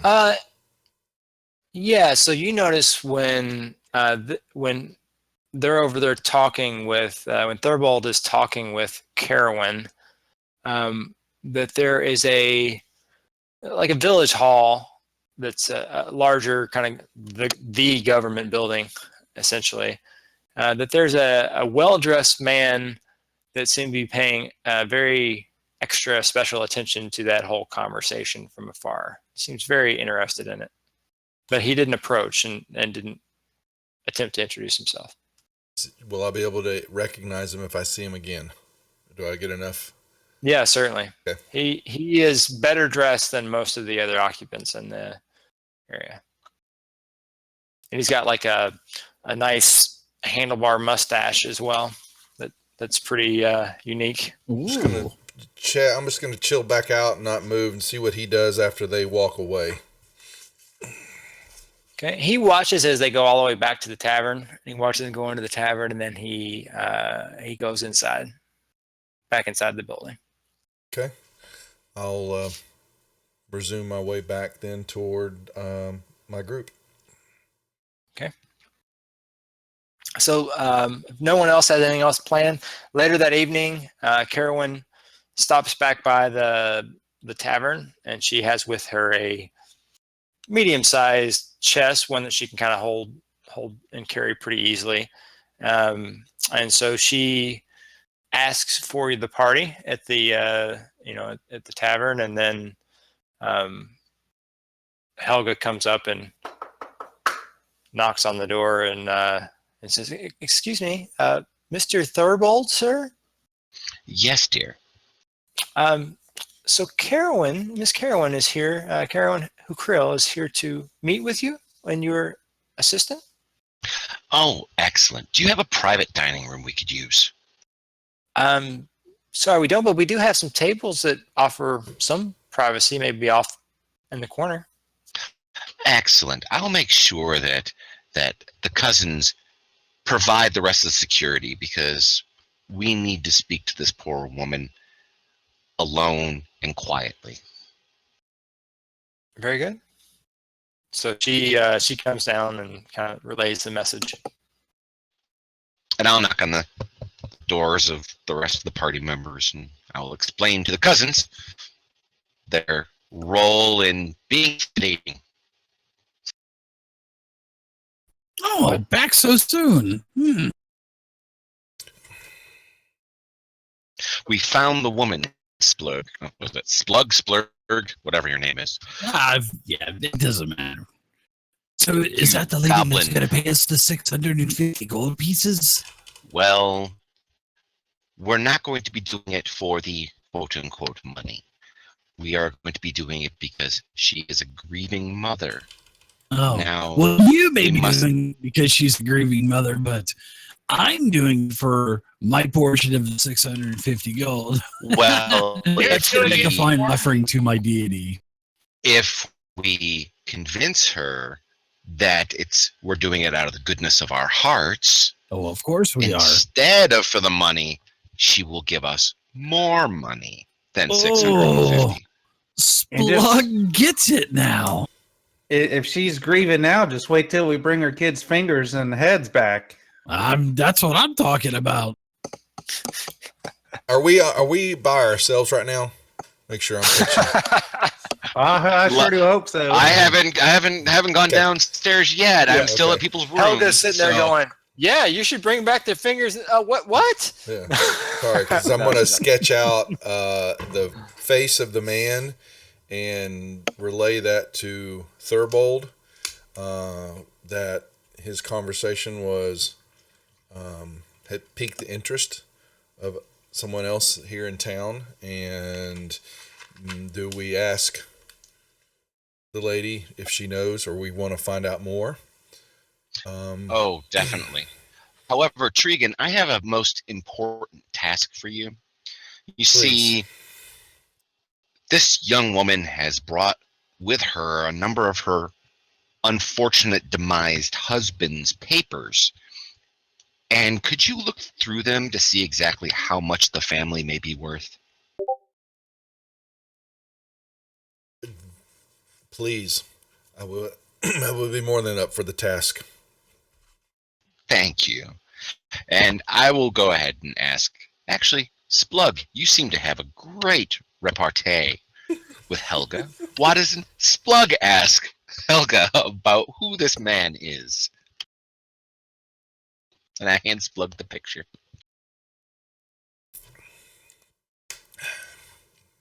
Splug, do you understand? No, Splug, you don't eat the picture. Now keep it out of your mouth. Did we lose Slug? Splug. I think we did. I think He Splug's fell still eating. asleep. He fell asleep.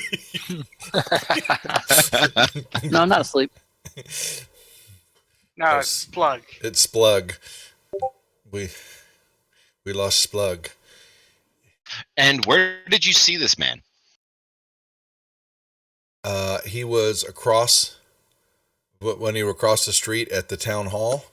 Was that? Mhm. Yes. Standing in the doorway, watching your conversation. Now, I'm not sure how.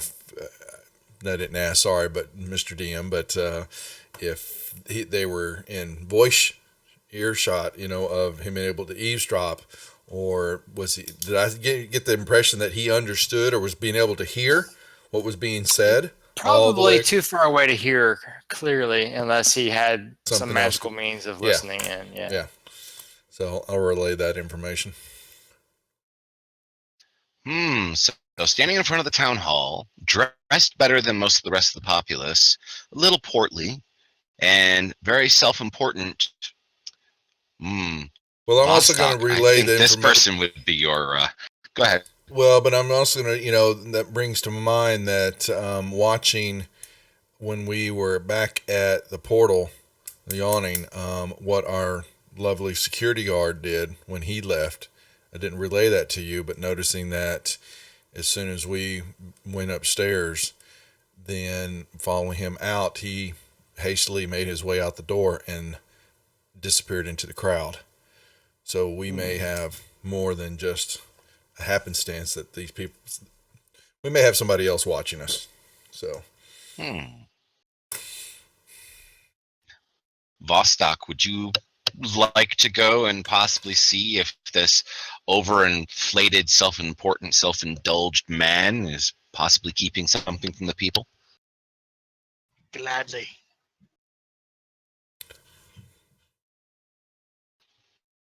All right, then.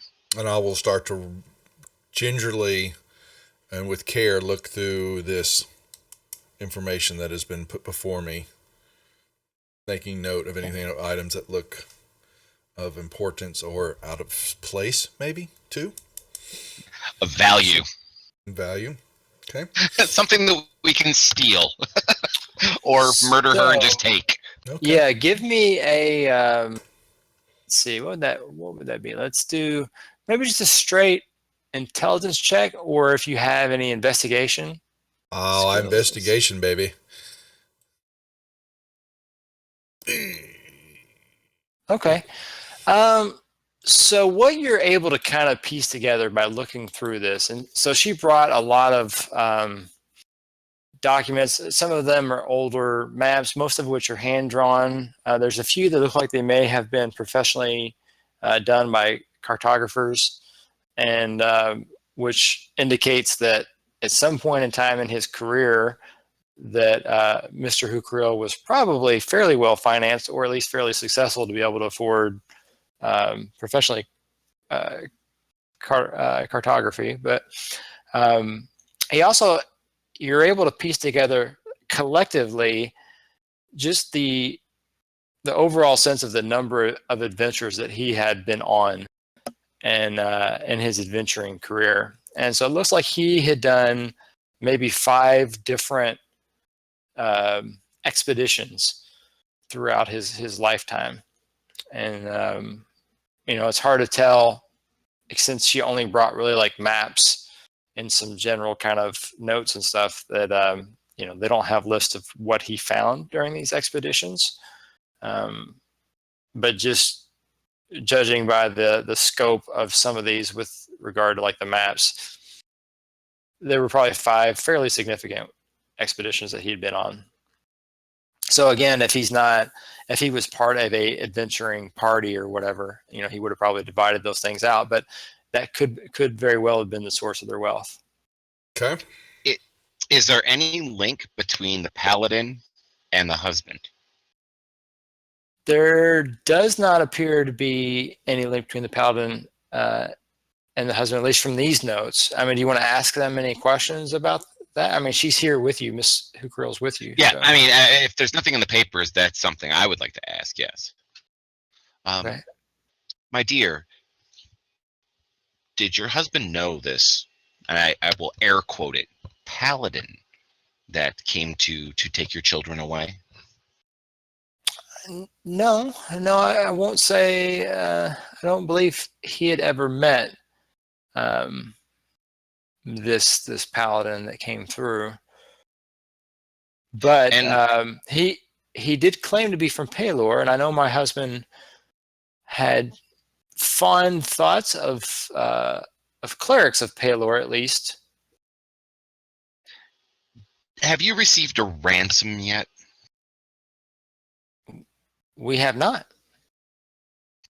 It sounds like this man may have definitely taken advantage of a situation and may have known of your husband's wealth and status in the area. May have just kidnapped your children. I would not be surprised if you get a ransom sometime in the near future. Well, I suppose that could be true. You'd never met this man before, have you? No, not at all.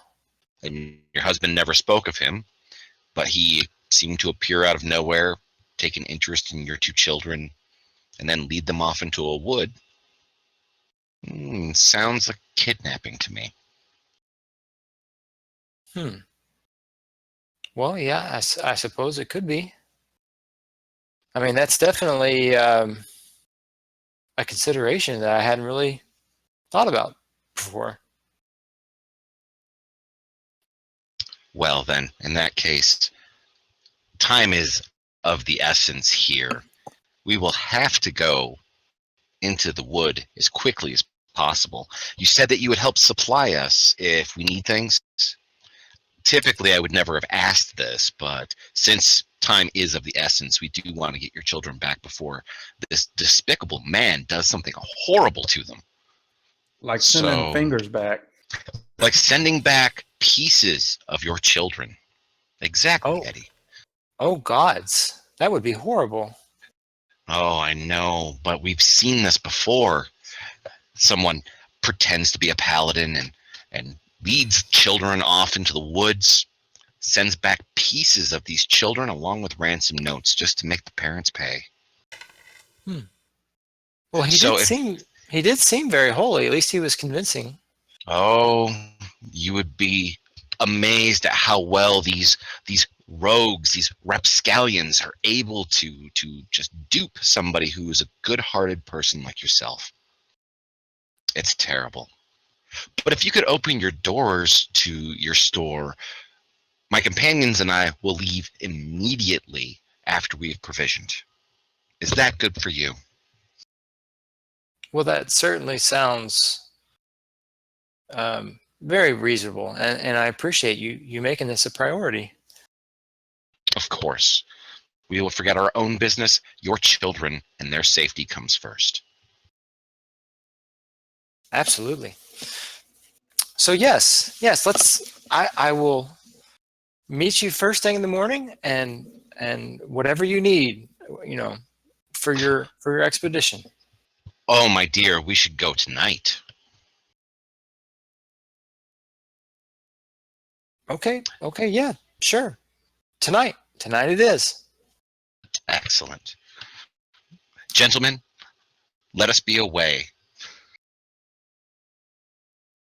Okay, so yeah, she puts everything back into the containers and heads back over to the general store and spends a little bit of time unlocking it, opens it back up, kind of goes around hastily, lights up the lamps there, as it's probably like maybe 5 or 5:30 or so in the evening. So it's just starting to kind of get to be dusk because it is in the, it's approaching the winter solstice, so the days are shorter now than otherwise, and so it's starting to get darker. It will be before long.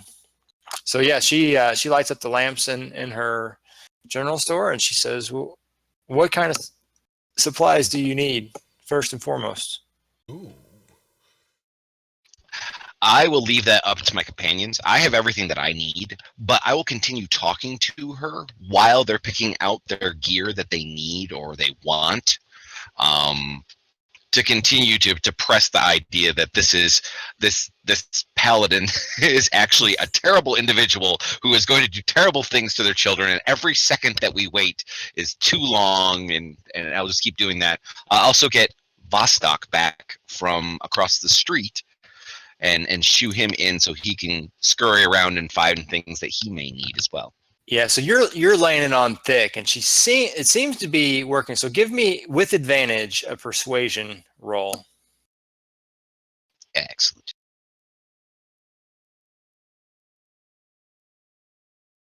Oh yeah, so she's bought in hook, line, and sinker on this right now, and so she's. Normally, I'm really good at judging people.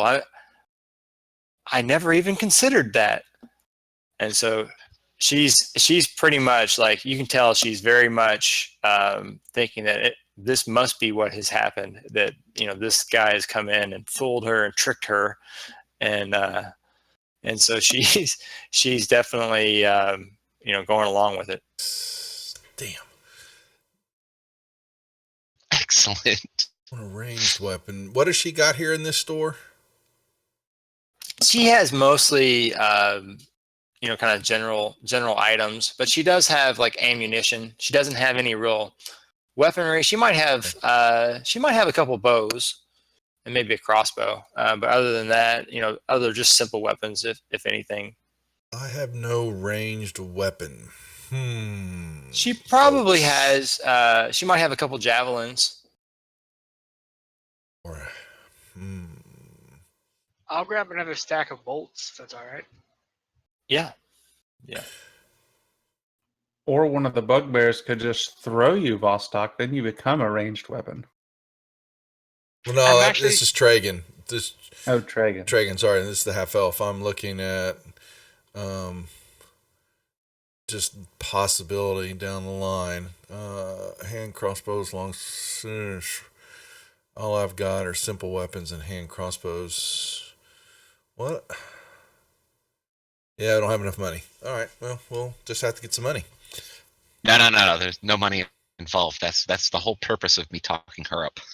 Oh, well, I wasn't paying attention. I apologize. I was perusing the goods for a short, at least a short, maybe getting if it has a decent short bow with, Yeah, so she kind of looks over and she sees you, looking at the short bows, and she says, "I'd be happy to loan that out to you for your expedition."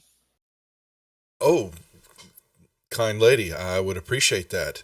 It will do me good. And may I have a quiver of arrows, too, to go along with it? You may. And the arrows are on me. I don't see them on you anywhere. Oh, that was just speaking figuratively. I'm sorry. I'm just a goblin. I'm just a simple-minded goblin. I'm sorry. Vostok throws a bolt at the goblin. Oh, God. Splug, you speak. Roll your attack if you want. See if I you know. hit me. It was a very casual, throwing someone at someone for being stupid. Oh, that's good, because I was going to rebuke that shit back to you with a handful of lightning if you really hit me. and the party TPKs in the vendor shop. Exactly, yeah. The fight to breaks each out. other. Mm-hmm. I don't see anything else. Yeah, so basically any sort of general items that you guys can get, if it's below, I'd say if it's below like a gold or two, she completely throws that in. If it's something else, then she'll mention, "Oh, I'd be happy to loan that to you," unless you wanted to buy it, in which case she would be willing to give you a good discount. I'm going to pick up... Which, of course, once we start talking talking about that kind of stuff, I'm always going, it's for the betterment of your children. We're going to use this item for such and such, just throwing it on thicker to kind of keep her going. Let's see if she has a couple of bags of 100 ball bearings. Possible? She probably has at least one bag of those. Yeah. I'll give her, and I will let her know the copper piece. I have no problem giving her, I'll give it to Thurbold if he needs it. I palm it and put it back in my pocket. Mm-hmm. Yep. I know what he's doing, but I'm just making the. Mm-hmm. I don't know if I want to kill her or make her my wife yet. I don't know. There's more than one way to get her fortune, right? More than one way to a woman's heart. Mm-hmm. Sometimes it's the rib cage, so I get it. Anyway, once everybody's done shopping, let us be away. Yep. Okay. Considering everybody in the party except myself has some sort of dark vision or works well at night, working at night seems to be probably the best idea for this party. Yeah, you really don't want me out in the daylight at all. No, I do not want the sorcerer who is going to be flinging spells to have sunlight sensitivity and possibly have disadvantage on those while I'm anywhere nearby the detonation zone. Yeah. And he specifically picks out people in melee, so. Okay, yeah, so you guys stock up and then you head on out, and let's see, give me Splug, roll a d20 in the chat. Ooh. Okay. So you head towards I don't know which direction you guys headed directly. Heading towards where she said. Okay, yeah. So she mentioned like the old road basically, and just outside of town you're able to pick up what must be the old road, and that heads kind of off in the general direction of the Neverwinter Wood. So as you're headed off down that way, you make your way, I'd say for the first few hours or so, with no real events. Eddie, throw another one in the another d20 in the chat. Okay, so yeah, you guys make your way out, and you come across let's see.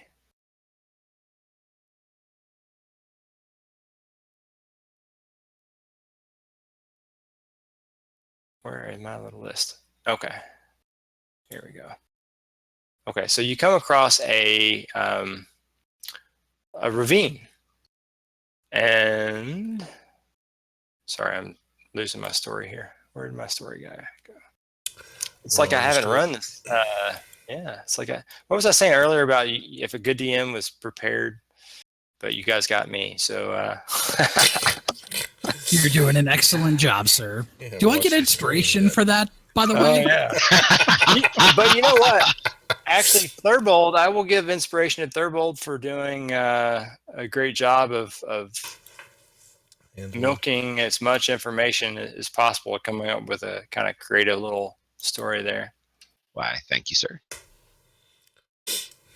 All right, so Yeah.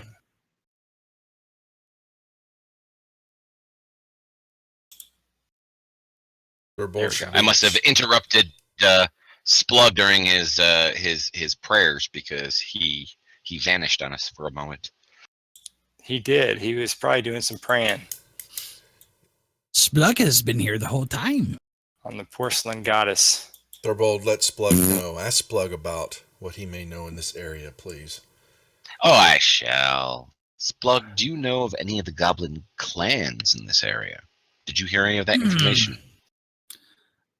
I get down on my knees and I put some incense in a circle and I start to chant to Thor, and then I stand up and say, "Nope, I don't know anything about him." Okay. So remember, the old road, I just got here.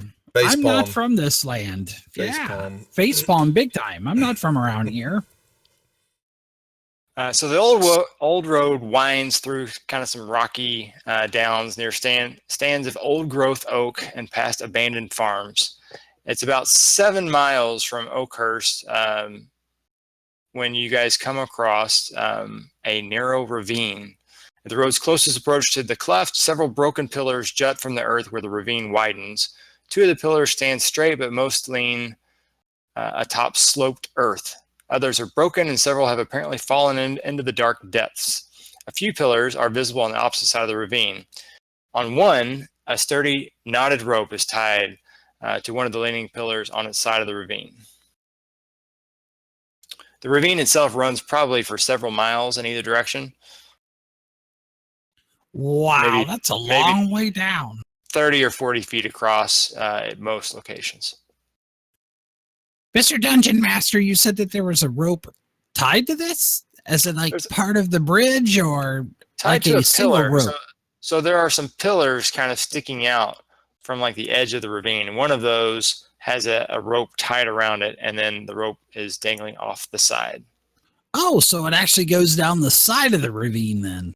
Yeah. Okay. So someone is tied off and then descended down the ravine. And there With also my dark appears to be vision, some, can I see some anything? letterage. Yeah. So you said that there was some letterage or something too. Sorry. Yeah, there's some letters written on the side. Let's see, what languages does everybody know? So they look to be Dwarven. Does anyone here speak Dwarven? Let's see. I'll write Good it old here. Splug speaks Dwarvish.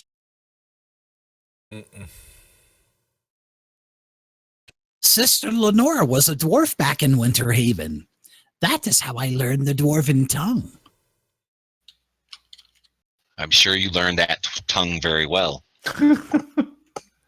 Actually, it appears to be written using Dwarven characters, but is written in Goblin. So goblins have evidently stolen some of the Dwarven alphabet and abused it. So what at first looks like Dwarven is actually something that you can read in Goblin, and it's basically warnings and threats against potential trespassers. Ooh, dangerous it is. And then let's see, anyone searching around the area? I'm looking down. I'm looking at that rope. What would you like? How about a either investigation? Oh, never mind. Dice mod is in effect. All right. Yeah, it is. DM dice mod. Yeah.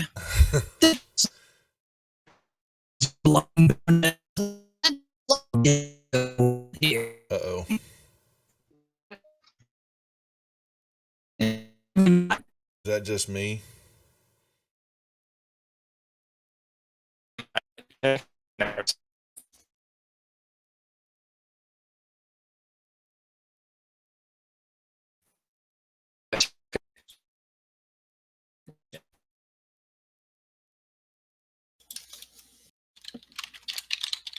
Well, I think Discord's screwing up. Yeah, we switched. It did for a second. It just reloaded. That's all. We switched channels. We switched servers. Yeah. All right, cool. All right, so we're back. So I'm sorry I lost part of what you were saying there. Start with Dave. Dave. All right, Dave. Okay, so you're looking down the area there, and you can see the rope descends down. It appears to be going down to from the cliff face down to a ledge beneath. Oh, down, and it looks like to be almost like it's almost like a tiered tower with a ledge and some kind of switchback stairs going down the side of a tall.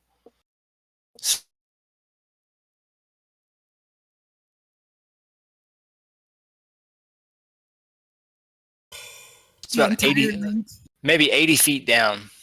Ooh. And the rope reaches all that way? Mm-hmm. Oh, do I?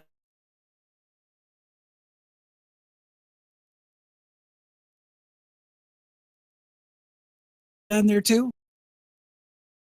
I'm sorry, what's that? We're losing it again.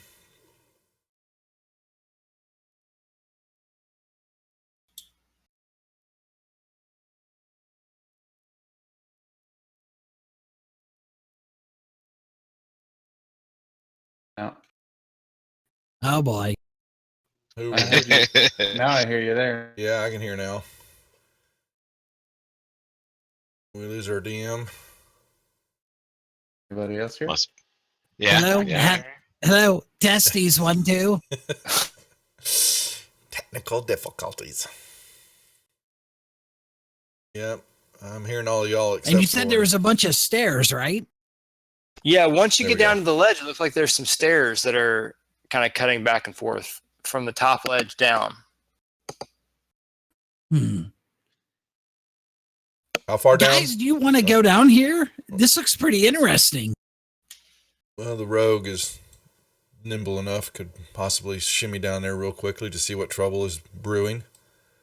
I mean, I'm looking at these runes here, just in case you.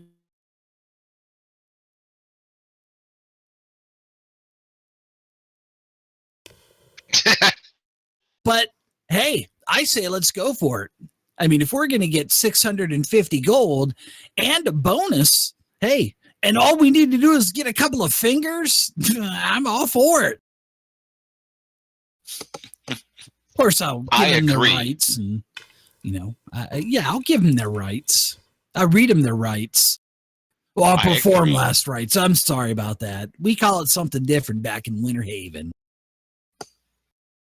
I'm sorry, it was 50 feet to the ledge, not 80. All right, so yeah, if you Oh, guys that's wanted better, to climb down, who's going down first? Rogue. The rogue will. Okay, I yeah, will. we'll- Yeah, keep myself close and do my best to stealthily make my way down that rope. To get very sneaky. Mhm. Is anybody else going to go on the rope at the same time? Or are you going to let him go all the way down? Ooh. I'm going to let him go down first, and I'm going to be like one of the last down this rope. Okay. Great. I want squishy things to land on. Great. Guys, I got 100 foot of rope. Do you want to maybe take both of the ropes in hand together, so just in case the one rope is maybe damaged? Yeah, put I'll one tie on off me. my other rope beside the. Yeah, tie it on me so I've got the backup line just in case. Perfect. Yeah, All right.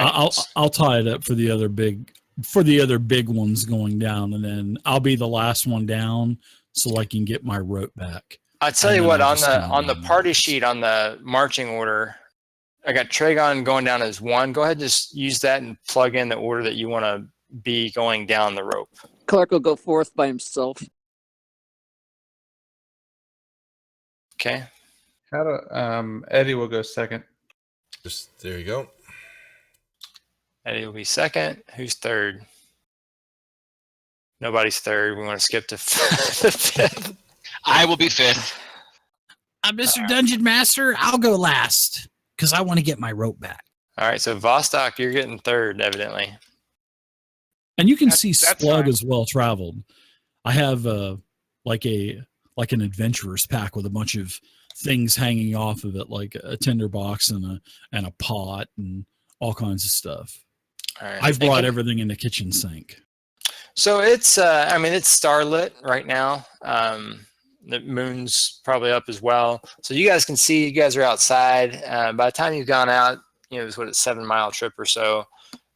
And you left right around dusk. It's starting to get darker, but you guys can still see okay in this area. Does everybody have dark vision? You got a Not Except for Thurbold. Me. Mhm.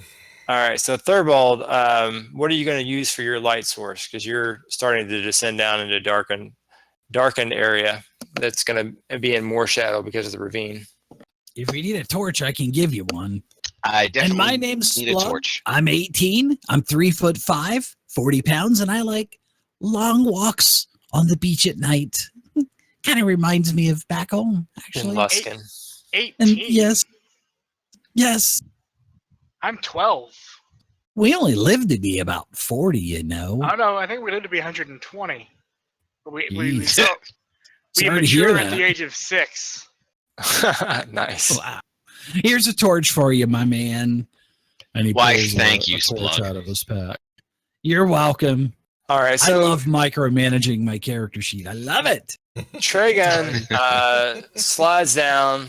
He descends down. The rope seems to be well tied off. The pillow that they had chose, whoever tied the rope there at least, seems to hold up pretty good. And you make it down to a sandy ledge at the bottom. And it appears that it overlooks a subterranean gulf of darkness to the west. Ledge is wide but rough. Sand, rocky debris, and the bones of small animals cover it. A rough-hewn stairwell zigs and zags down the side of the ledge and into the darkness. Kind of like, let me show you what this looks like. Please. So the stairs go down past dark vision? Boy, that's a long way. Holy crap. I'll just share this here. Yeah, So this that's is about right. this is Ooh. into the actual ravine. So this entire thing is down inside of the ravine, 50 feet. The top of this whole structure is 50 feet down on the rope from the ravine. Okay, so this is where we've already climbed down on the rope and we're You're basically up at the on a very big top, flat portion. section Ah, 1 up there. Yeah. Where the I got it. campfire's at. Okay. ooh, a campfire. Okay, and so let's see. Tragan gets down there. See, Cousin Eddie is down there, and then see Vostok and Clark are on the rope, and Thurbold and Splug are waiting to kind of descend next. I was going to go on the rope by myself. Oh, okay. I'm going to keep an eye out on the stairs, just kind of watching the area then. We're not surprised. I want my hempen rope back. You know, bugbear and all. Yeah. Okay. So the first 2 of you guys are down on the rope all the way, and let's see. As you guys land, let me put you guys on the map here. So we got Tragon. Where's Mr. Mr. Tragon? Dungeon Master, I'll be able to fly later on. You know that, right? I'm going to have fun flying. I'm not going to have to take any more ropes. Cousin Eddie. All right, so let's share this map here of the ledge. I love the tokens. Yeah, I need to put a new token here. Hold on. I don't like that token. I just realized. Remember what I said about preparation? What about preparation? Well, Like, Mr. I can't have Dungeon letters, Master, man. the great thing about Fantasy Grounds is everything is so accessible to use, and everything is so easy to use in Fantasy Grounds. Shameless plug, by the way. Yeah. Yeah, the gentleman who put it together had a lot of forethought on it, didn't they? Absolutely. Yeah, and I hear the guys running the show they're so nice. They're such cool people. Just blame the quantum roller when you don't roll a 20. Or blame Quantum roller. JPG, because he's the one with the hack program. Statistics jeez. prove it.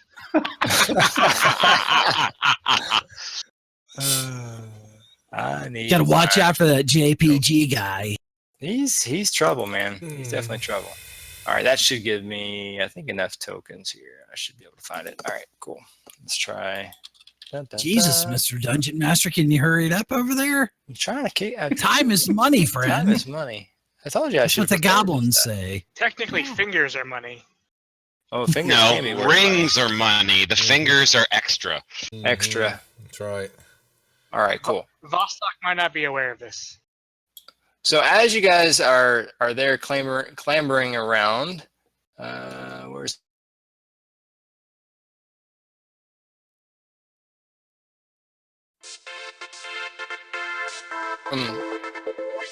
oh yeah, got some sound effects going on. Sorry about Blood that. starts to dance. That's mine. Somebody My needs bad. to turn their cell phone off down here. No, Slug is dancing. that's my Revlo. My bad. I'll fix that. Let's giving my channel some extra stuff. All right, you guys want to go ahead and roll that Oh. beautiful bean footage initiative? Rolling it. Wow. Yeah, then I was watching out for those damn bastards. So we're still climbing down the rope too, right, Mr. Dungeon Master? Yep. Okay. If someone wants to volunteer excellent. to run Clark, I'm good with that. Vostok's on. I'll run my cousin. Cousin? Oh, All right. well, I'm not used to rolling initiative. I'm sorry. I know. I keep trying to like clear things and wait till we start actually working on the battle map, and I'm like, oh, I can't get this person to move. Oh, Do wait, you I guys can't do that. do you guys prefer to roll your own initiative or just have me do it for expediency? I like rolling things. I like to I'll roll the mine. dice. Yeah. I like the auto death saving throws. I Those are like pretty someone to cool. roll it for me, but a player, not the DM. Come on, DM dice mod is in effect, so Wow. I think that was a shot towards you, Mr. Dungeon Master. I know what's going on. They don't trust me, man. If I was Dungeon Master in the game, I would probably kill him right about now. I'm gonna roll for cousin Clark here.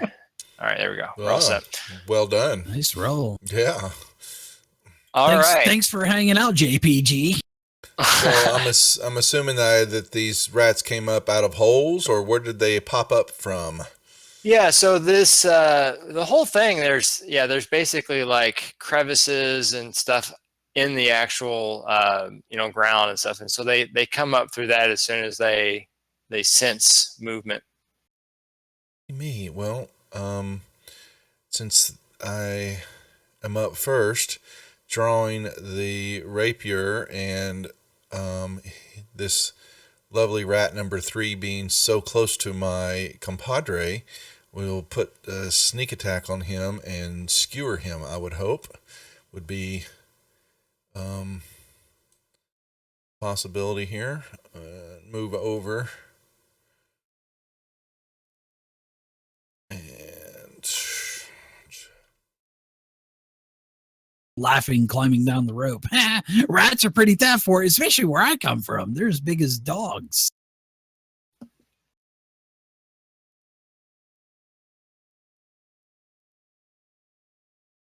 how about it go bye-bye? So the rat leaps forward at you to bite you, and you basically line your rapier up perfectly with it, sliding it right through its mouth and in through its heart, killing it instantly. My first kill. Yes. Feels First good. blood. Right. All right. Cousin Rob. Let's see. Kill. Kill. Man, I'll tell you what, let me redo that. Amateur hour here. I'll tell you what, man. So we got Tegan and we got Cousin I have Eddie. a 15-foot reach with my glaive. There we go. You have a glaive. I have a glaive and extra reach, so my range is 15 feet in melee. Holy shit. Okay, but you are still up above, I guess, because you're either on the rope or you're waiting for Vostok to finish before you jump on, right? Oh, yeah, okay. I thought I was down there. Yeah, I didn't want to go on the rope with anyone else on it. Yeah. So you, how far away is your dark vision? Is it 60 foot? Yeah. Yeah, everyone's 60 except for. Okay. Yeah. So you can clearly see as you're at the top of these 3 giant rats come out and start attacking the party, and Tragon just killed the first one, and so you're at the top of the rope. So do you want to just still wait to descend, or did you want to start going down? You know earlier? what? I'll ready an action to slide down the rope. Slide when Vostok is off. Okay. Sounds good. All right, Cousin Eddie, you're down below. All right. Cousin Eddie is, as a free action, if the dungeon master will let him, going to light up a cigar and grab his great axe and take a swing here at the giant rat. And miss completely. TM Dice Mod. Smoke got in your eye. That's right. That is right. Are you staying in that location, or did you move up? No, I'm You long. got reach, right? Yeah. I am long-limbed as well as I can hit 5 feet longer. Good deal. Good deal. All right. So we're to Thurbold, who you're up at top. Mhm. I don't know if you guys have brought the torches down, so you can probably hear some combat down below. Then I will take the one and only action that any mage needs to do. Mage armor. All right. good That's deal. it. Whoops, sorry. Vostok. Alrighty. Am I able to get off the rope this turn? Yeah, you were about halfway, so you can spin rest of your movement and get down to. Let me put you on the map here. You would land right about there. That sounds fine. I'm going to go ahead and go with a chill touch on.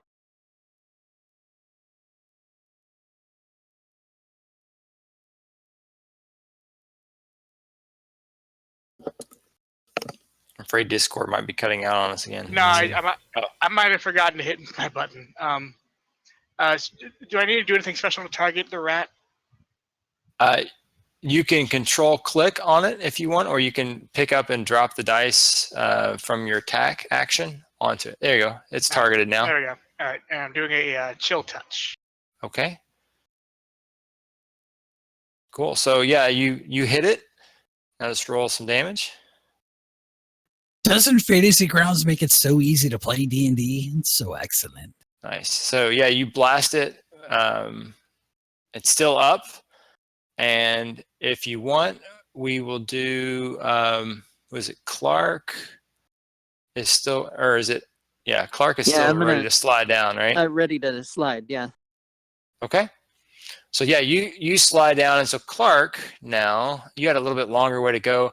Give me a. We'll do just a dex roll, or if you want to do acrobatics or something. Let's see.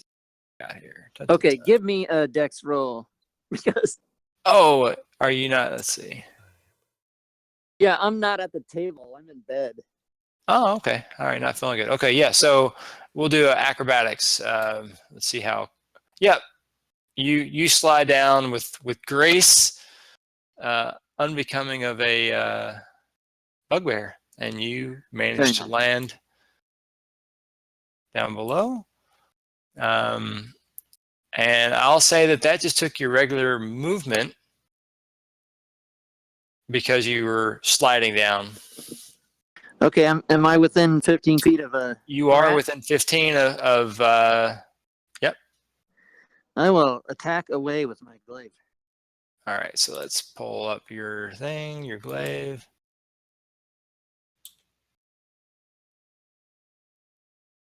All right, yeah, you swing the glaive in a nice overhand chop, and it lands into the meat of the thing and kills it instantly. Excellent. I will pass my turn. And now we are to Splug. Mr. Dungeon Master, I'd like to grab my holy symbol on my necklace, the Hammer of Thor.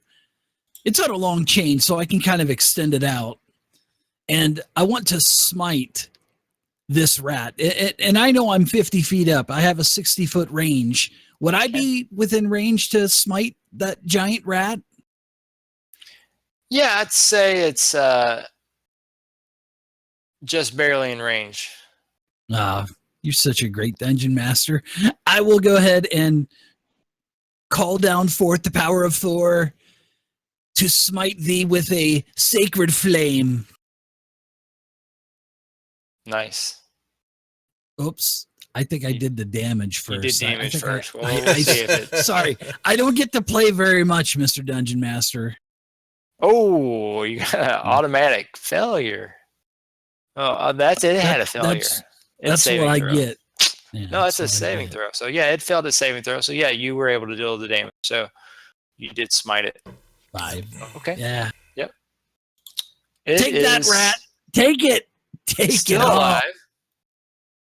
Damn it. And it's just going to move forward here. And let's see, I want to say on a 1 through 4, it's going to go after the smallest creature, Vostok. 5 and 6 is going to go after the bugbear. Okay, so it's going to go after Vostok. Okay, I'm tied for the highest AC in the party. Okay, all right, good. So It still hits 37 versus armor class. That's right. it does actually Oh, hit does with a hit. bite. Hacks. You want to use any shields or anything? I don't have anything, so. All right. Okay. All right. So it does bite into your leg for a few points damage. It kind of tears a little bit of the flesh off. And now we're back to Tragon. Well, I will perform the same action by sneaking around our big buddy here and skewering this beast. Apparently not. It's an elusive rat, evidently. Yep. Cousin Clark. I think this rat is heavily outnumbered right now. It doesn't feel like it's got much chance here. Clark will kill it. Please. Are you okay down there? No! Just a small infestation.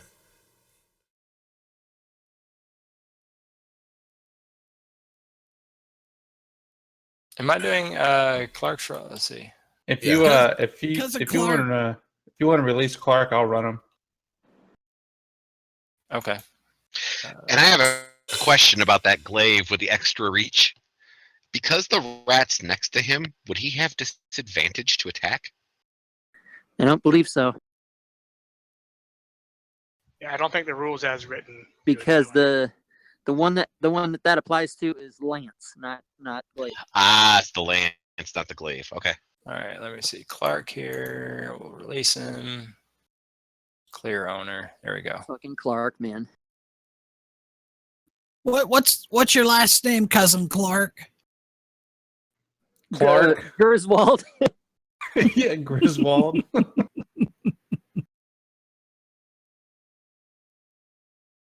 right. Cousin Clark's gonna swing over. God, that look on his face is just amazing. He Swing just around. took a drink from the Moose Eggnog Cup. I believe that screenshot is from that.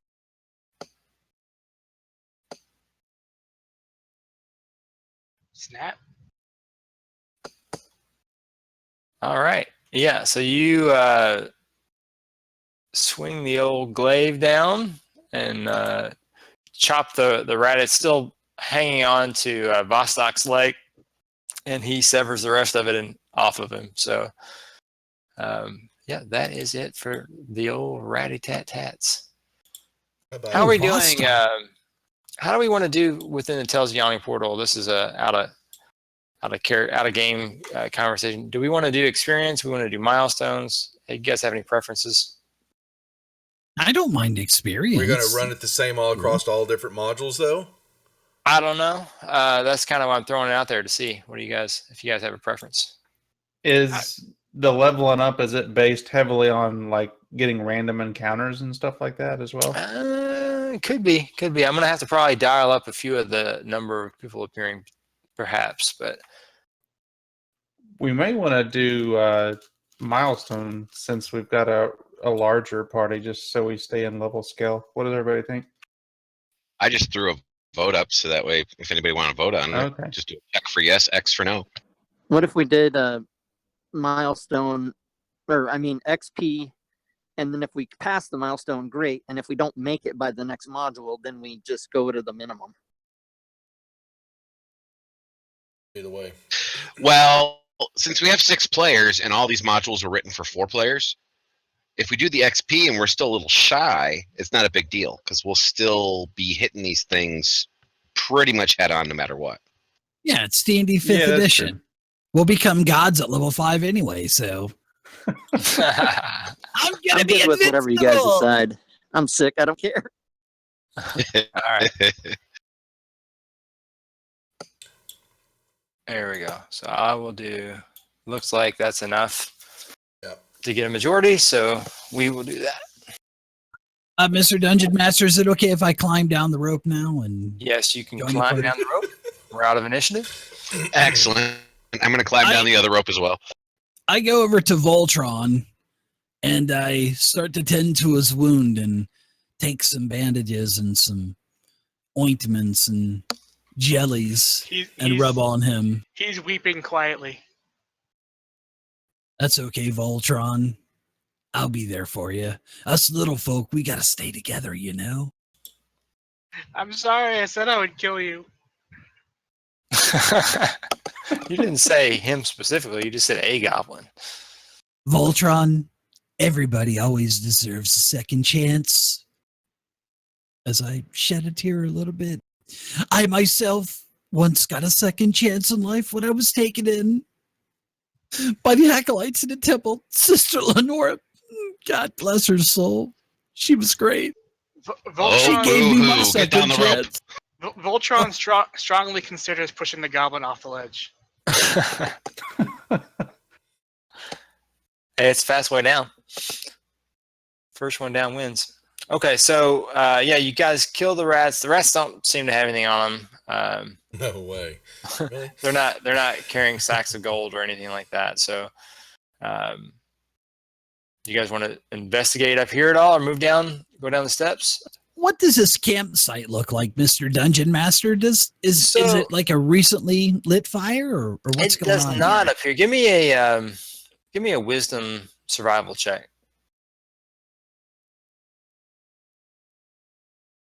Oh, that was on a shitty roll, and it rolled over to the 13. It Here. was. I saw that. I nudged my computer desk. Yeah, that got a tilt warning. I think popping up. I think I did that right. I got a 16. I think I did it right. Cool. So yeah, both Eddie and Splug are able to kind of confer, and they both agree that there's some rubble and an old ring of stones which kind of made the fire, and it's got accumulated ash of probably hundreds of fires. So it's been used a lot. Inside the ash pile, you're kind of like taking your weapons and kind of rummaging around in it, and you find a few like rough-hewn spear tips of goblin manufacture, and then maybe some small animal bones. But it doesn't appear that this particular fire has been used probably in a few years, you would guess. So this may have been maybe like a watch post kind of thing that was used by occupants a few years ago before this whole thing sunk into the ravine. So it doesn't look like the Hercules brother and sister combo came through here, huh? You do actually, as you look around a little bit more, you do find some tracks. So you see lots of rat tracks that seem to kind of lead back to where the holes where they popped out from. And you also see some human footprints that are headed down towards the stairwell. Ooh. Well, Booted what do feet you guys think? prints, at least. I do believe that's where they went. We should probably follow them. Yeah. And what order are we going to go down the steps? Do we want to use the same order in the party? Okay. I'll at least That go makes sense. checking the stairs and just kind of looking for, I'm going to be perceiving anything out of the ordinary, such as traps and such. Okay. Yep. I'll just assume that you're kind of checking along the way, and I may ask, a roll beforehand before I trigger it, and just assume that you're looking as That'd be you're nice of you. forward. Thank you. I appreciate that. Okay, so there's a 5-foot wide stairwell that kind of descends down, and it's roughly carved. Not really dangerous, but you would think combat on it may potentially be risky since it's a pretty steep fall, even though there are some landings that might catch you. Let's see, there's 3 landings en route to the bottom. The first one is at 60 feet above the floor, the ground floor, and then the second is at 40 feet, the third's at 20 feet. So it's 20 feet, 20 feet, 20 feet as you kind of go down the little switchback stairwell. Mm-hmm. Yeah. And the map doesn't look like that. It looks like the bottom one is longer, but whatever. All right, so perspective. Mm-hmm. So a fortress emerges from the darkness. The subterranean citadel, Ooh. though Ooh. impressive, seems long forgotten if the lightless windows, cracked crenellations, and leaning towers are any indication. All is quiet throughout, though a cool breeze blows up from below, bringing with it the scent of dust and a faint trace of rot. Ooh, what do we got? And then, see, Smells like home. smells just like your home. The narrowed stairs empty into a small courtyard, apparently the top of which was once a crenellated battlement. The buried citadel has sunk so far into the earth that the battlement is now level with the surrounding floor. The floor stretches away to the north and south, composed of a layer of treacherous, crumbled masonry, which reaches to an unknown depth. To the west looms a surviving structure, what must be the Sunless Citadel. The tower stands on the west side of the courtyard. So I guess I was supposed to relay that was the Sunless Citadel that you guys, did I tell you guys that? I don't know. Yes, You yes, did. you Did now. Okay. Close down some maps here, get those out of the way. And let me share and put you guys on the big map here.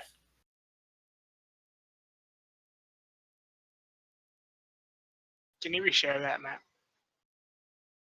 Yeah, I'm going to share a Hasn't seen new it map yet. Yeah. with you. Are you feeling better, Voltron? Not really. There we go.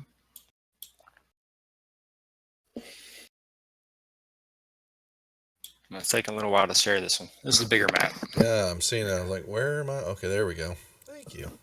In the bottom kind of right corner. I see the stairs. All right, and so let's see. So first we got to see Tragon. Is it by chance raining or snowing on this map? By chance? No, Not yet. Not Not yet. yet, right? Yeah. that'd be sweet though. Cousin Eddie, some old Thurbald, Bostock, and Splug. Oops. That's right. The main goblin. Well, the only goblin. Well, there's a Man, you can tell I'm out of Well, practice. I'm technically, like, the bugbears are goblins.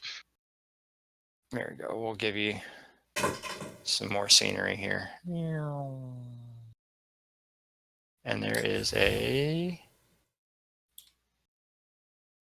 tower there. Oh, I see a door, but yeah, I see part of the tower. All right.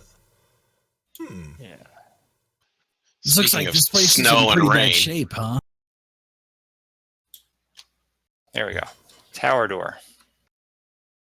By chance, did we have any tracks that we just walked over when we were walking in this area, or was it pretty clear?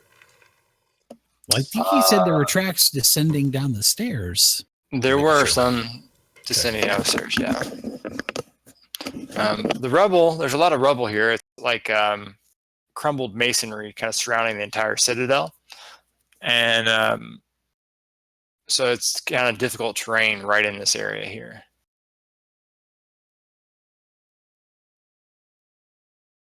And I Let's see. spy a Looks door like in there's front of us. a door, or is that a window? I think, yeah. That's I a don't know door. what it That's is. a door. Yep, yep, yep, yep, yep. Human door, giant door, little goblin door, dwarf door. Yeah, normal size human door. Actually, let me move you guys back a little bit. So you guys So are it looks just like getting this is onto a the stair. civilization then, from like maybe a medium-sized humanoid. Yeah, let me put you back here because it is difficult terrain. So let's see. Is that how you guys want to be arranged? Sure. Sure. Okay. Drop the fireball right on Splug. okay? Yeah. So you basically see kind of the side of a large citadel, and now you're at like a tower that leads into a. You're on like a crenellated square tower that leads into like a round tower section up ahead of you with one single door visible.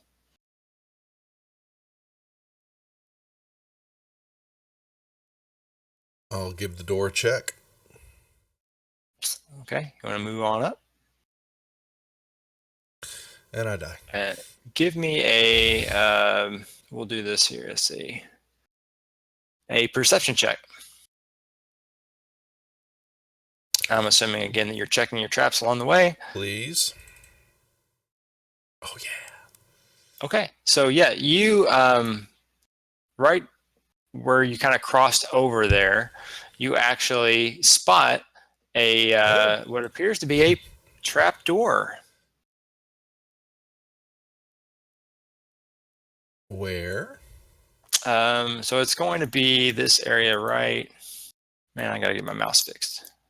My right click is like crazy. It's basically this section, right there, but a little bit away. There's like a small sliver right next to the door where it's safe to walk to. So I just walked right over it, or I would have stopped. Yeah. So you stopped before you got to it. So Okay. right as you went to step, you're like, oh, wait a minute. I don't want to step right there. All right. So I will hold my hand up and can I check out expose the outline of the door in the dirt to show everybody what I'm looking at? Exactly, yeah. So do you use like the 1980 seatbelt where you just slam your arm out to the side? Whoop, stop. Exactly. It's just, I'll put my hand up and just then kind of point downwards, pushing or looking at Griswold right there next to me and hold him back, making sure he doesn't step forward anymore. Yeah. Okay. Then that's Eddie, making sure Eddie doesn't make another step forward. Now you suspect you could probably jam it as well. You kind of as you like gently kind of dust away the outline of it to reveal it from the dust. You see kind of where you suspect the hinge is, and you're able to. You think you can probably jam something in there to keep it from triggering. It looks like it'll fall inward, right? Downward. Yeah. Mm-hmm. Okay.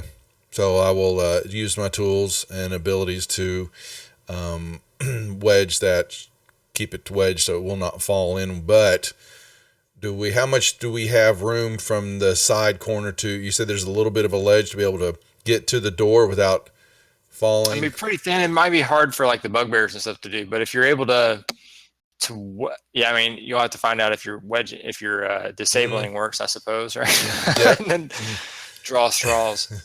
It's the big boys. We'll figure out a better way to, or to even want to see what's behind the door. Do we want to play the game and see what's underneath it, guys? We can do that. It's better to go ahead and deactivate the trap by opening it now instead of possibly running for our lives out of here later and running across it. Yeah, we could throw Voltron on the trap. I don't think I weigh enough to trigger it. I don't think Splug and Voltron are heavy enough together to set that thing off. Yeah, what's my weight? 140. Okay, so yeah, let's see what the mechanism is and what's the surprise behind the door. What does Monty Hall have for us tonight? Got it. So you grab some kind of heavier masonry that's fallen down on the top of the tower and throw it down with enough force that you think will probably trigger it. And sure enough, the pit slams open and drops down, and it's a roughly a 10-foot deep pit, and so it kind of like folds in on itself on both sides. And let's see, it's got an unmortared edge, evidently. I don't know what that is, but okay. So inside that, once the dust kind of clears and a lot of the dust that was on top of it from all the debris falls down in there and kicks up a pretty good cloud. And once it kind of starts to settle, it also makes a fairly loud noise when it does that. It contains two, looks like maybe goblin skeletons, and then a reasonably fresh-looking dead goblin down there, and one live giant rat, which is gnawing away. Oh boy, that's a dead goblin down there. Splug, is that one of your relatives? Thankfully, no. Actually, I don't know if I have any siblings at all. Come to think about it.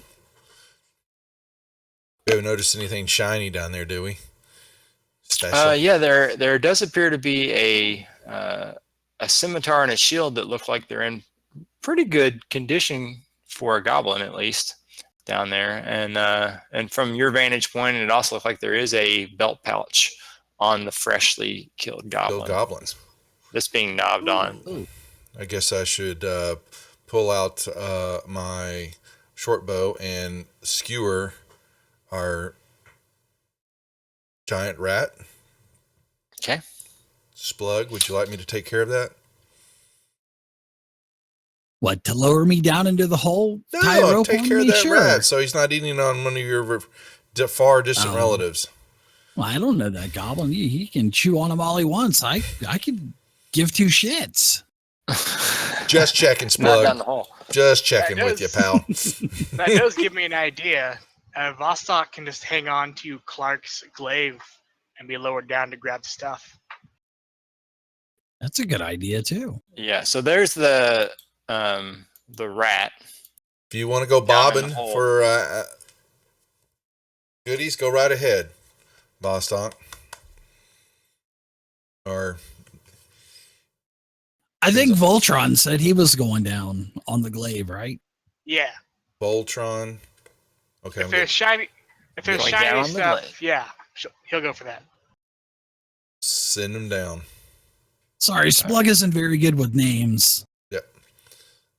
For safety's sake, could I come around to the north side of the pit and firebolt the Yeah. the rat? So why take Yeah. the damage? You know, put the thing to bed.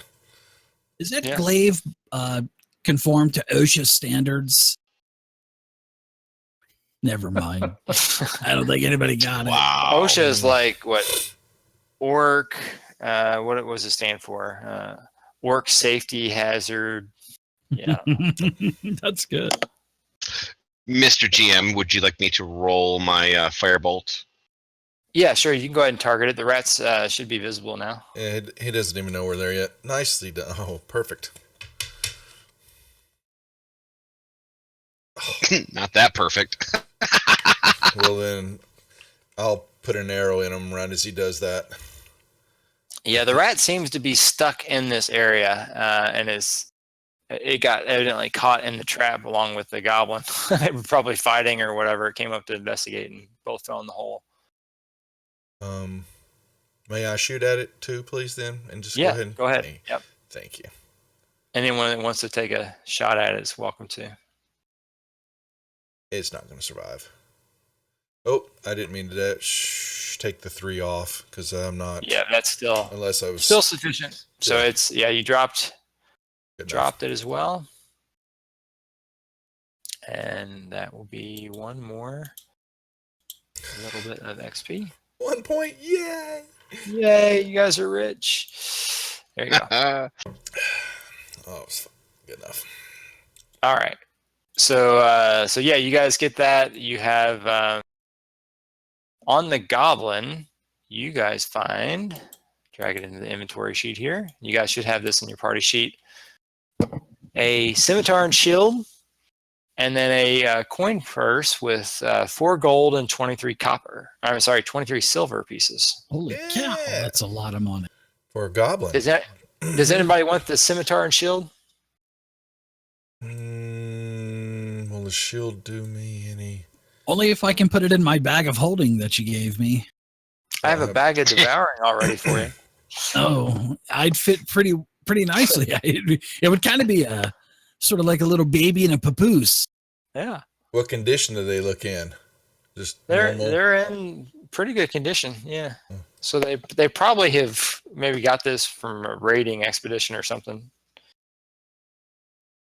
So now we have a big gaping hole in front of this door. Yes, Yes. 10-foot hole.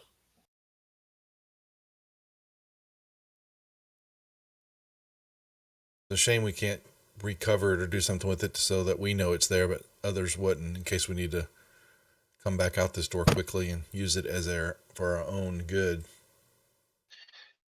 Could we dangle Vostok on Clark's glaive over the pit to open the Hello. door? Yeah, sounds safe.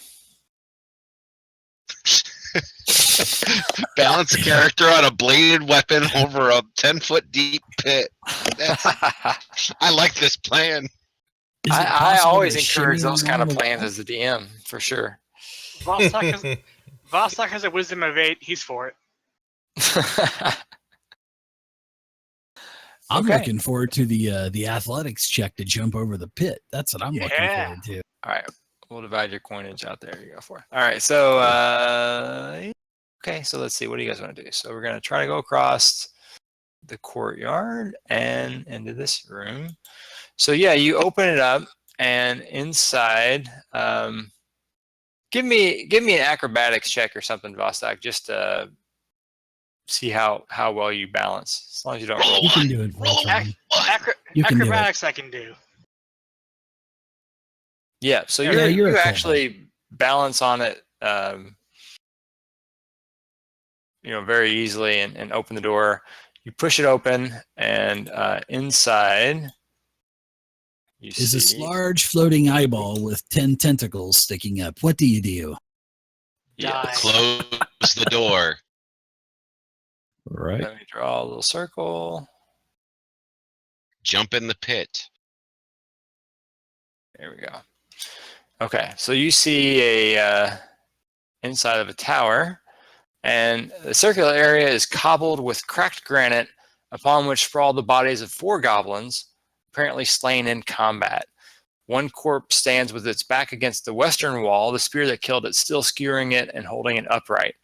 3 wooden doors lead from this area. A hollow tower of loose masonry reaches 30 feet into the air, but the intervening floors and stairs are gone, except for a couple of crumbling ledges.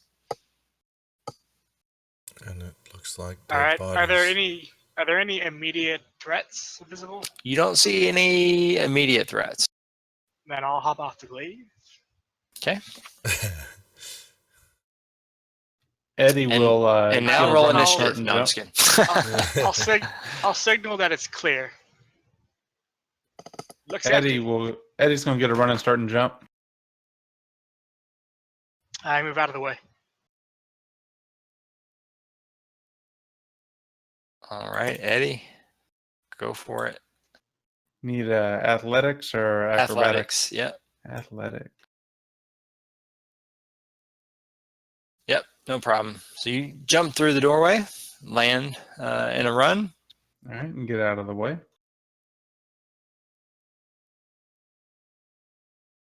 Anybody else? Or I'll... I am going to move up to the corner and using the door frame, wiggle my way through the door.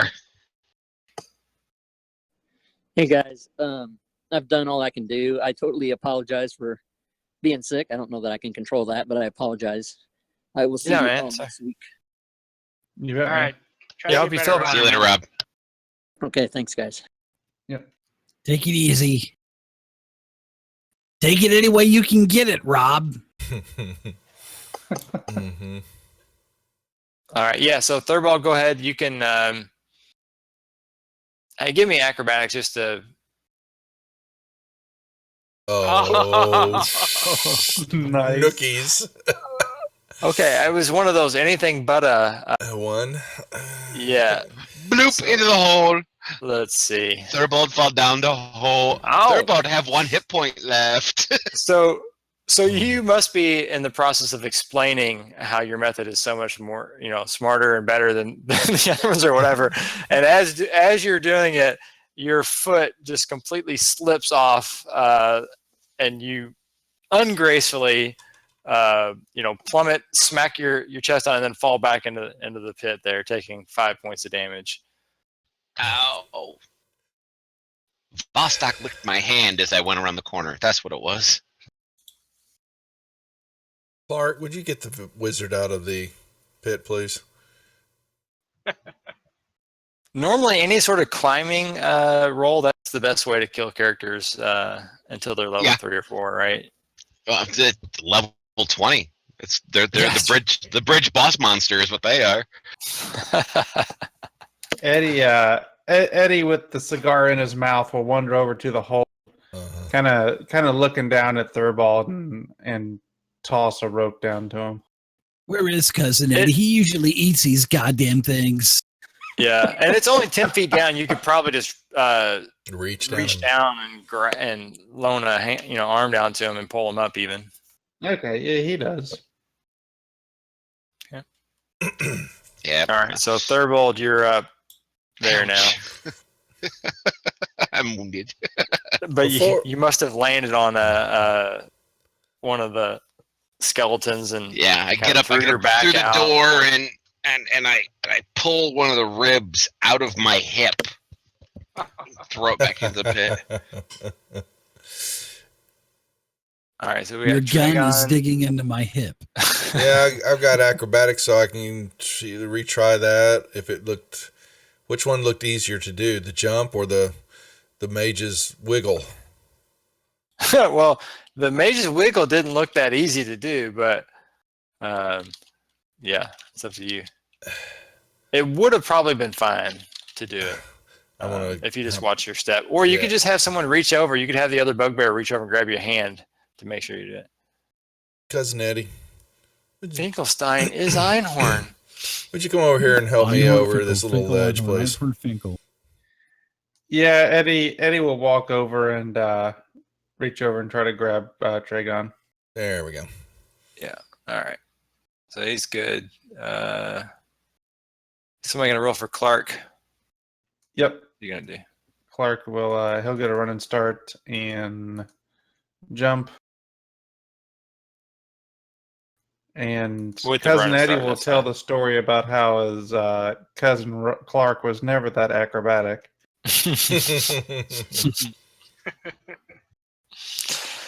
Well, what is athletics, right? Jumping, or is It's that? okay. Yeah, the jump is athletics. Okay. There you go. There we go. But he's very athletic, evidently. Yeah. Yes. You did like a triple sow cow through the door. All right, it's up to Splug. Can Splug do Eddie it? will stand in the doorway now and hold his hands out like he's Come on, Splug. Then the Hey, last come second, on, just move. Mr. Dungeon Master, can I be slick and just kind of slide, put my back against the wall and kind of slide and just kind of round the corner that way instead of jumping? Would that be possible? Yeah, if you got a guy holding on, like Cousin Eddie or somebody's there to help out, then you don't really even have to roll as long as you have. Screw it. Let's jump it, Mr. Dungeon Master. Splug's gonna jump. Here we go. Wish me luck. 1. Uh-oh. I don't have athletics. 1. Oh yeah, I do. comes. Oh, did I what do the that heck? right, Mr. Dungeon Master? Did I roll the right guy on that? That was a 20. I gotta get that my was a DM 20. dice mod checked. That's not doing what it's supposed to do. Hey, Yeah, I got Dave, with can you send that JPG. extension to me? Your roll 20 extension later. Yeah. I got the hookup, guys. All right, yeah. So you guys are all in there. And I will proceed to while the groups. Here's the description again. All right, let's see what we got.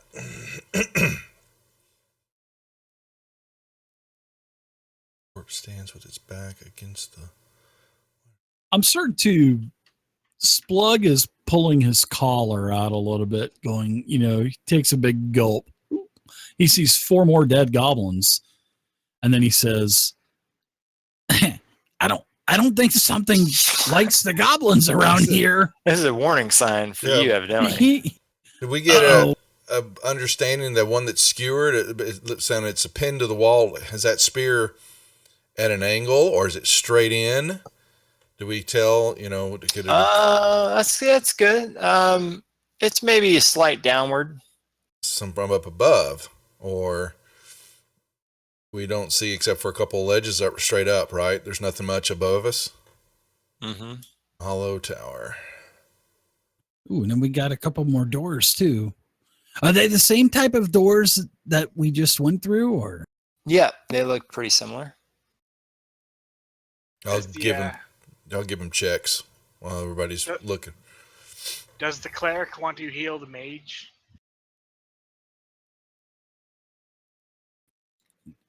I can do that. Yeah, you're in pretty bad shape. You look like you've got blood coming out of your ears and trickling down your eyes. So I can help you out. It's only a flesh wound.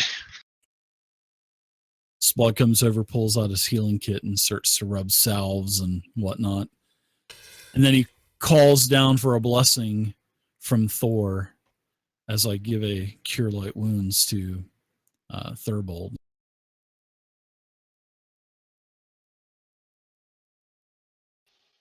All right. Cure wounds on Thurbold. Yeah, and he's kind of rubbing up against him. Are you feeling better now? With a disgusted look on his face, kind of his eyes watering from the reek of the salves that are coming up and staining my clothing. It's more like Thank you. It's like a baby oil as he's like kind of rubbing it on you, and this will make you feel a little bit better here, Thurbold. Don't mind that bulge. That's my wand. Why is it pointing upward? Detects magic. That's what it is.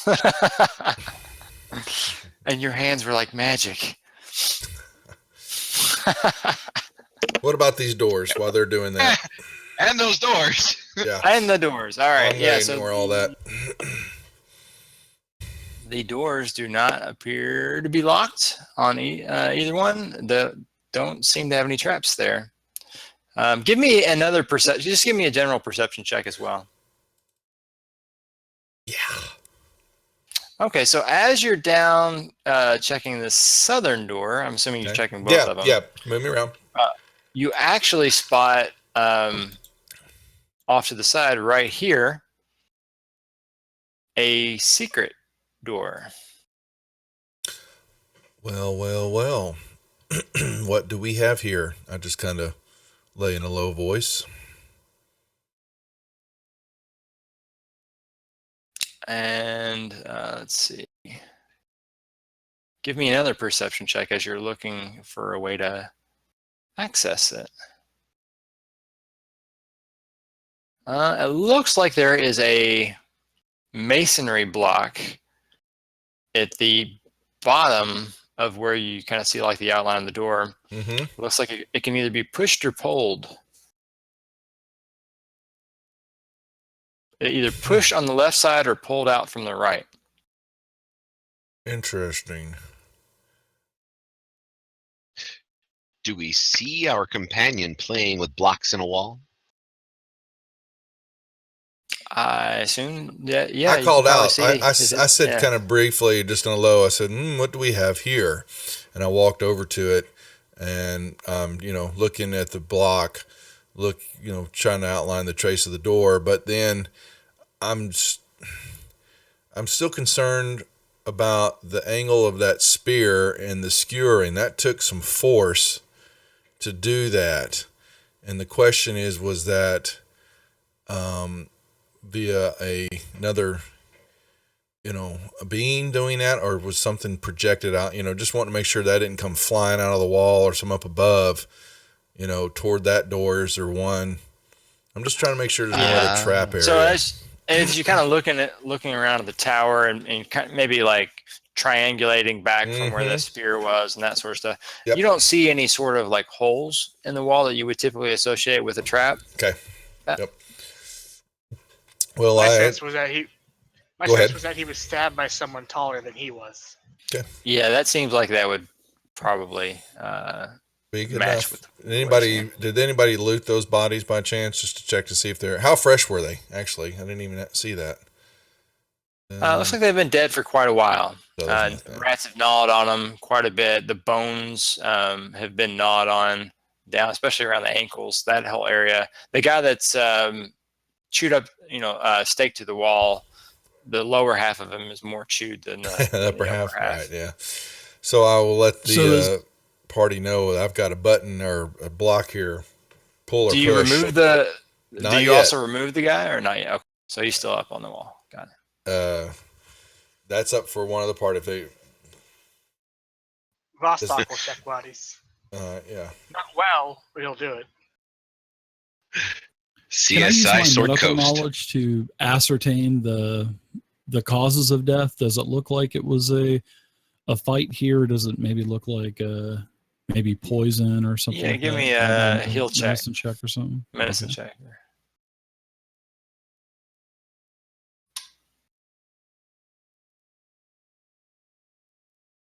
Okay, yeah, that's sufficient enough. It looks like they died from wounds in battle. Okay. Yeah, these guys the pretty one much that shit got- the bad guys. The one that's pinned up bastard. against the wall, you're pretty sure that he died due to a spear wound. Yeah. That's quite obvious, Mr. Dungeon Master, with this big. He's skewed like a wild boar. Yeah, you're like, yeah, this guy died evidently of getting impaled. Either that or the bludgeoning damage from the wall behind him. But I'm guessing it was probably the spear that did him in. Does it look like he can be pulled down? I hate to see a goblin on the wall like that. It just makes me a little uncomfortable. I'm Yeah, okay you with it.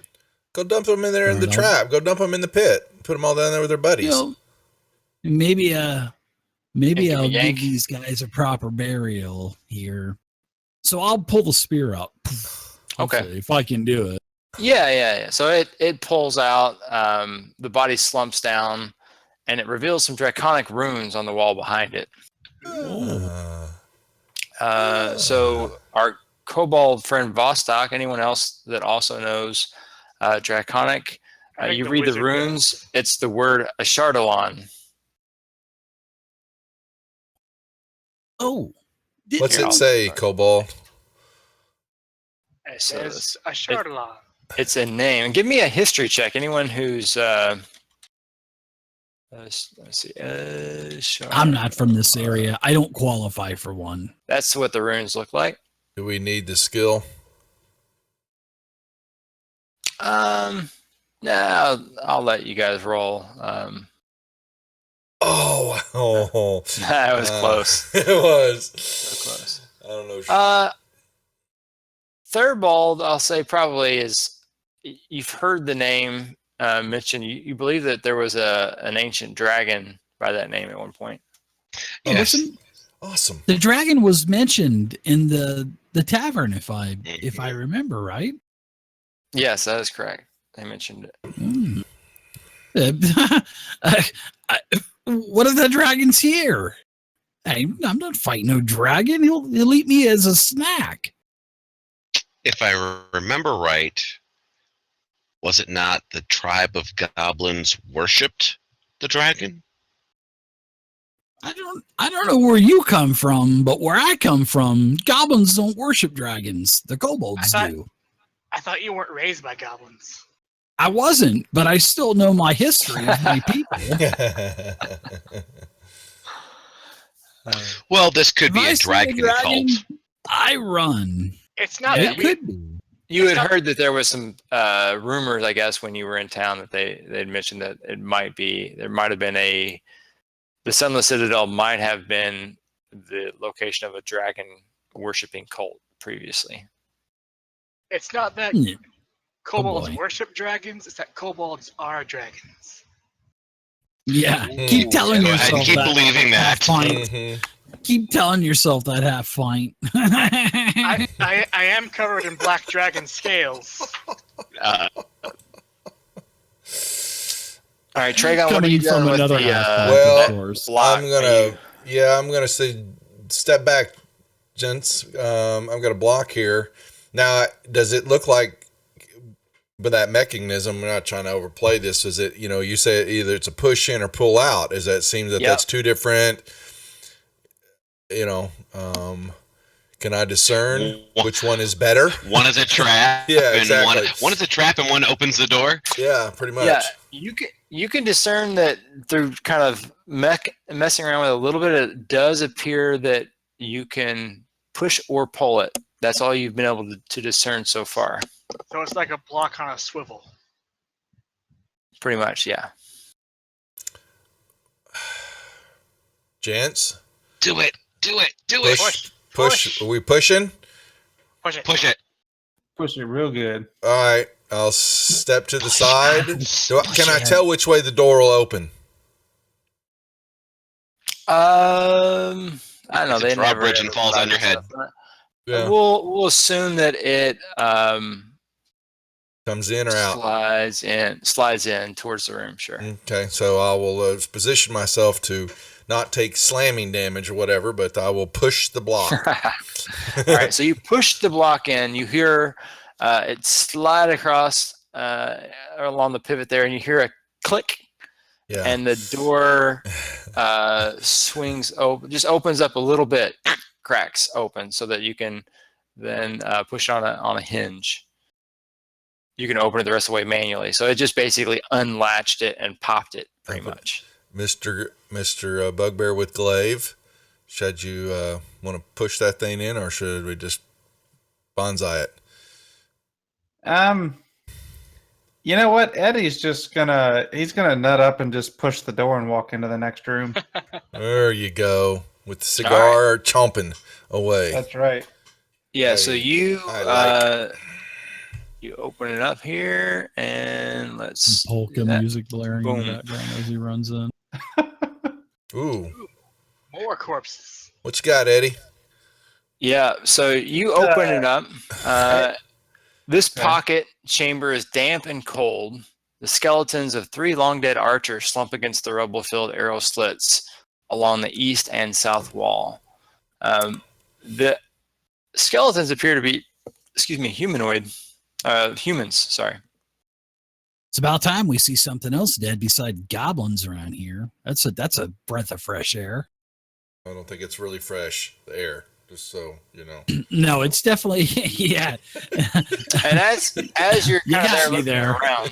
around, you notice that the eye sockets in the skeletons become kind of like red fire sparkling pinpoints in their eyes, and they actually rise. You know that was and- yeah. Oh Jesus! Cleric. I just moved into the room before you said that. Oh, you're gonna be squeezed with one of them, because one of them's right in that same spot. So That's okay. I'm tiny. there you No, it's go. not Oh, funny. Jesus. Sorry. Let's see. Let me clear my initiatives here. Away we go. I'm powered by Thor. All right, you guys want to roll initiatives again? Yes, please. Thor him away then.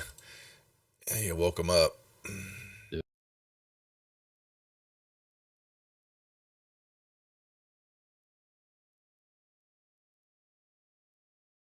My players never let me live down. I had we were playing some Spelljammer game, and I had the Spelljammer ships were all tiny. Like all the maps were like 10-foot by 10-foot rooms and stuff like that. It was like all they really had. And I had like 2 or 3 skeletal Umber Hulks, and they're like, "How did they fit in that 10 by 10 room?" Fuck you guys all. Magic. Mr. Dungeon Master, I'd like to add that Spelljammer is probably the best edition or the best setting that Wizards of the Coast and TSR ever made, by the way. I'm just joking, by the way. You're also saying that because you're like, let's butter up the DM while we got him in the stream. Yeah, I love Spelljammer. All I'd right. sure like to have an inspiration, Mr. Dungeon. Nice. So who are we at? All right, Vostok. Where is Vostok? Oh yeah, there he is. All right, so yeah, Vostok, you see these skeletons rise up off the floor. All right. I'm going to move over there, and I'm going to target these 2 with an acid splash. Okay.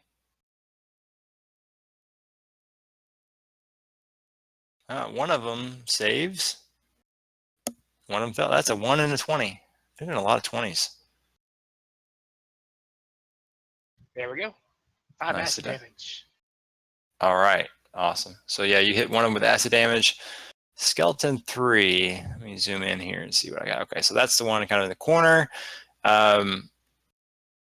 Eddie's the one that walked in that didn't notice first. So it has a short bow and a short sword kind of there with it, but it's going to grab its sword and swing away at you and misses. So it still in the process of rising, and it lashes out with its sword. It clanks up against the wall behind you there. Cousin Clark. All right, Cousin Clark here, seeing his kinfolk in need. He's gonna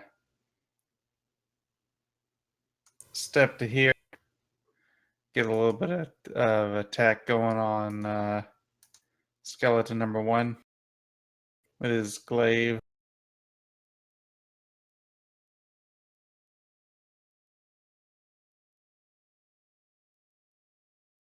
Nice.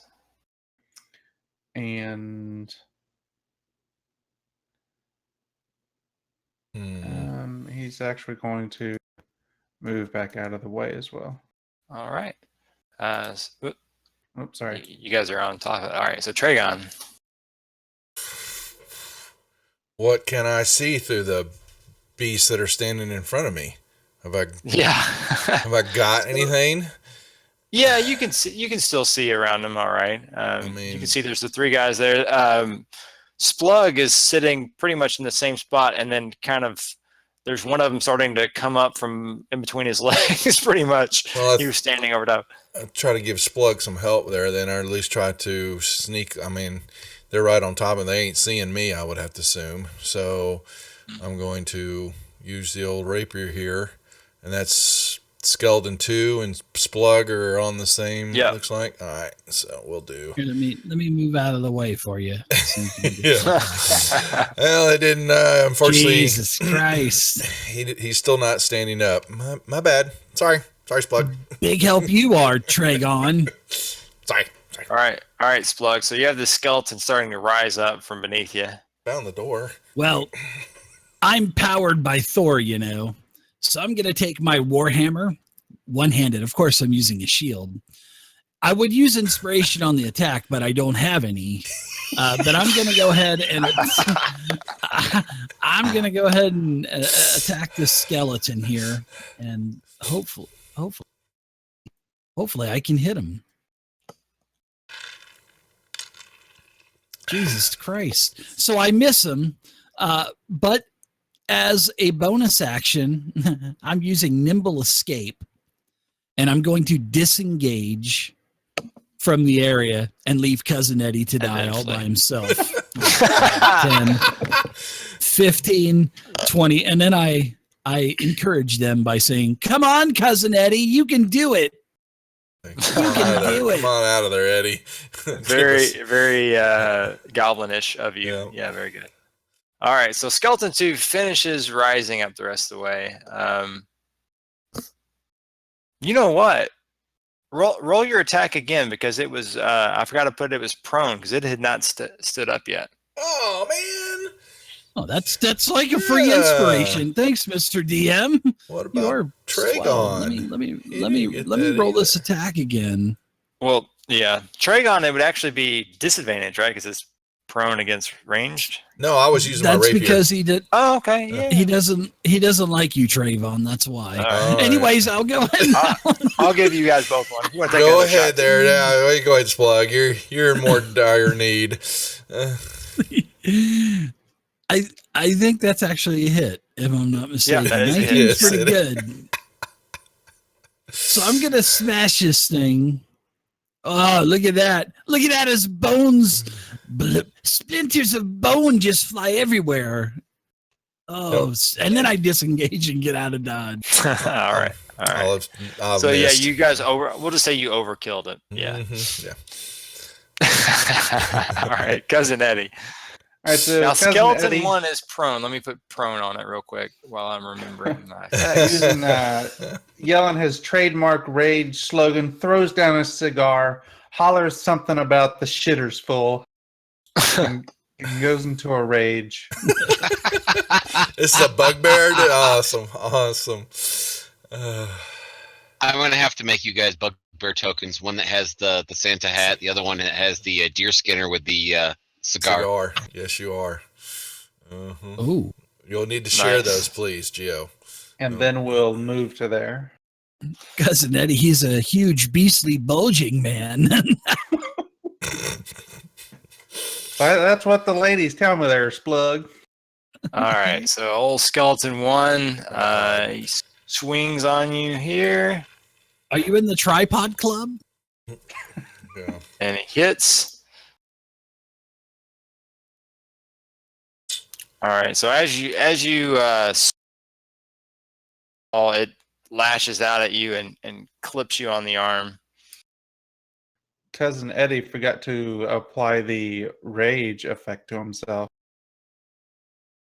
So Eddie. I'll adjust my damage. I am going to move over here. By Jove, there's a skeleton in there. And I'm going to firebolt it. Or not.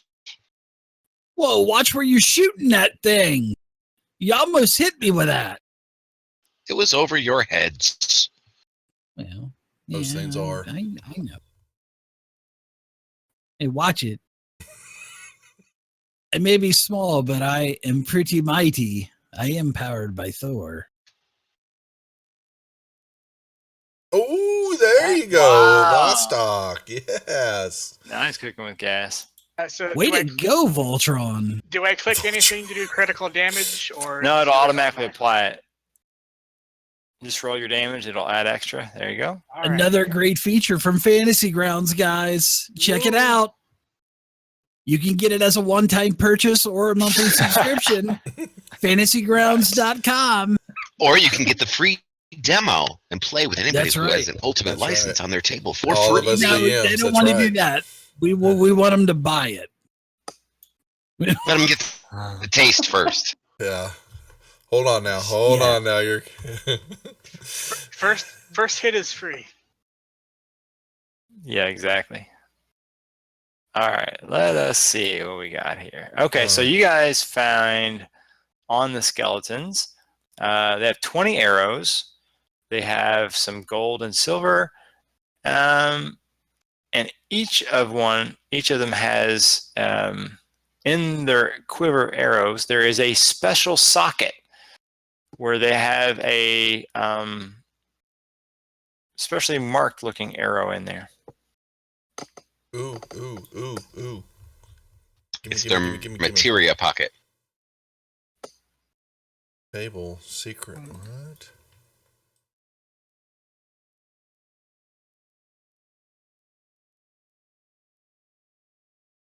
We don't Appear know to what be a magical arrow. Oh. Ooh. So who's got bows out of all of us? Me and who else? I do believe it's you, and you. Okay.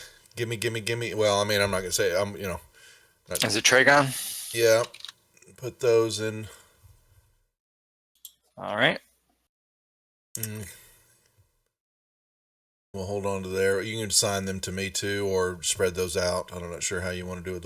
You want the regular arrows too, probably? Yeah. All right.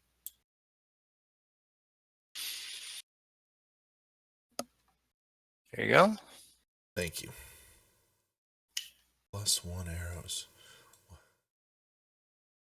Those do we need? Yeah, I'm assuming we need to get them identified, or do we know already that they're? We just don't know what they are yet, right? You don't know what they are Yeah, exactly, but you're pretty sure they're magical. Okay. Get them looked at later. You've seen other archers that when they have magical arrows, but not a full quiver of them, they will put them in a special compartment. That's kind of a commonish thing with quivers. Okay. Understood. I will replicate the setup. Affirmative, Ghost Rider. Well done. Also, you check on the back side of that door, and you can see where Tragon pushed in the lever there, that there's a trap that would have been triggered if it had been pulled out, which has a needle connected to it. I'll disarm that so that it doesn't. Is there anything on the needle, or just a needle? It looks like it probably had poison on it at one point in time, and it's probably so aged that it would probably just be a needle at this point. Yeah, just bend the needle. Just break it.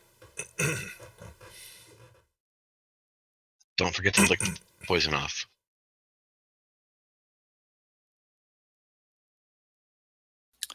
All right, so which door?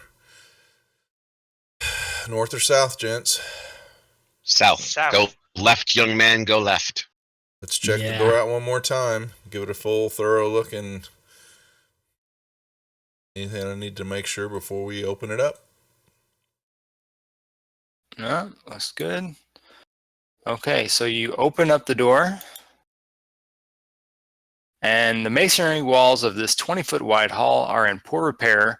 The far end has collapsed, filling the southern section with rubble.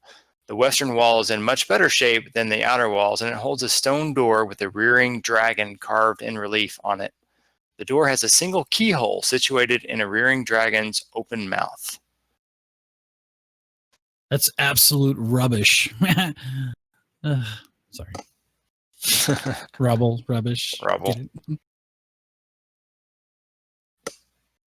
Hmm. So were you able to ascertain there was no more traps? It seems like there's a lot of traps in this place. I don't know. Indeed. Well, I gotta give you guys experience, man. The heck? Tight Can't limp leave you over guys. there. There we go. Good to know. Anything about the rest of the floor? Do we see tracks? Anything going in and out of that door from where we're at by chance? So this part, you do see a few tracks kind of going up about halfway into the room and then back. They seem to be small footprints. They don't go through the door, is what you're saying. They don't appear to go through the door. It looks like they go up to around the door, with inside of the door, and then back. Couldn't get through it, maybe. So this door, Mr. Dungeon Master, has a dragon that's kind of rearing back on it. You were Yeah. saying, And it looks like his mouth is open wide, For the and key. there's a keyhole in the dragon mouth. in the mouth of the dragon, carved on the door. Yeah. Hmm. We didn't find any keys on the skeletons, right? No. And there was nothing else on the goblins beside the magical. Well, the arrow was on the skeletons. But Skeletons. anything on the goblins? Nothing on the goblins. No. They had been looted. Ah. I will walk up to the door, standing off to the side of it.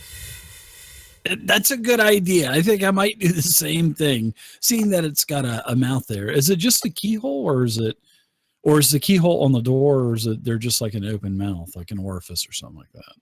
It's just kind of like a relief carving of the dragon, so it just juts out a little bit, but it's not like a full sculpture or anything like that. It's I will place my hand on the door, not over the mouth area, but I will place my hand upon the door and I will say, a Chardalon. In Draconic. in Draconic. Okay, yeah. So you say a Chardalon, and nothing appears to happen. Well, this is not a magical door. I mean, it's got That was a good keyhole. try. That was a great try. I would have never thought about doing that. I'm glad we got you here. Mm-hmm. I'm here for the clever yet futile ideas, yes. It was definitely good. That was a good attempt. You've done such a great job of finding all these doors and traps. I think this may be left up to you. It seems like this is your area of expertise. Much like mine is, healing the wounded.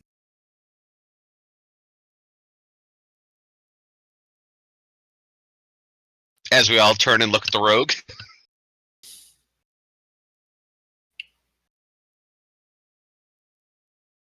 Tragon's hiding in the back. No, sorry. Tell me what I'm doing. Sorry. Come check it out. Okay, yeah, you want to give me a check there, perception check.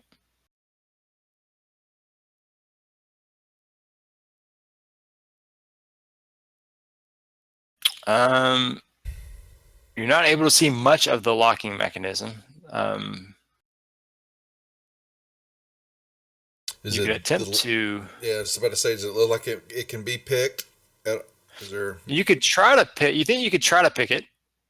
I mean, it does have looks like a lock, but it's all kind of embedded into the door. Does it look like anything comes out The of lock that hole? is different because the lock is in the middle. Yeah, you don't see any trap. If there is a trap, there could be a trap, but you don't see any triggering mechanism or any. Is the door locked? Do you try it?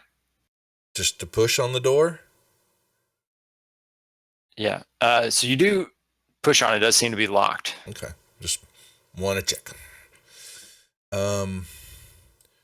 Did someone want to go check out the other room to see if there's a key in there before I try this? Nope, don't see if there's any key in there. No key ring hooks or anything like that. Looks behind like the other door. Up to you.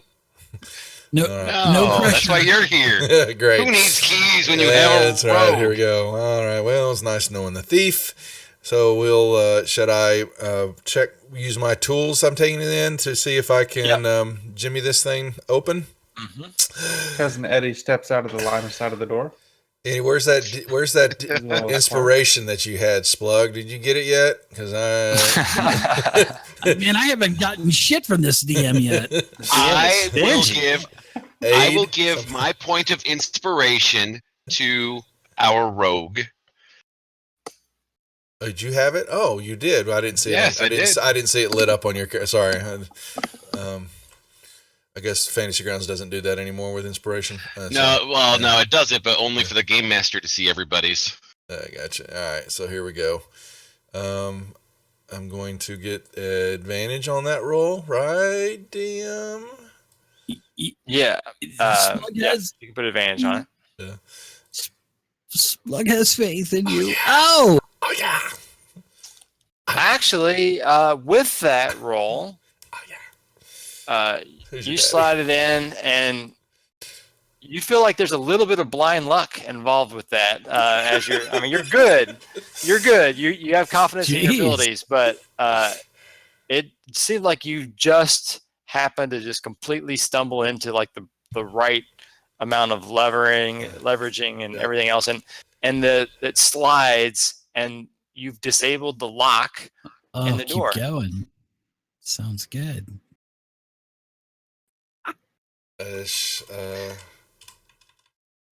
Push the door. Open it. Push. Okay. Yeah, does it look like it opens in or outwards, toward me or into the room? Looks like it opens in. And you go to push the door, and it is held as if by some magical force holding it. So the lock is definitely unlocked. You're convinced that you've unlocked that. Mm-hmm. But spellcasters. Yeah. Or held by a dragon on the other side of the door named Astronologon. Give me a strength check if you want as you give it a push. Who, Tragon? Okay. Sure. Oh boy. Well, there ain't much there. Yeah. Okay, yeah, you're not able to budge it at all. Yeah. Try saying a Chardalon, and I'll say it in Draconic again so he can try to say it. Oh, I will say the word and push on it again. Still stuck. Magic users, get over here. You take over. Cousin Eddie's gonna step up and try to open it with his Ashalonga ding dong, open sesame seed.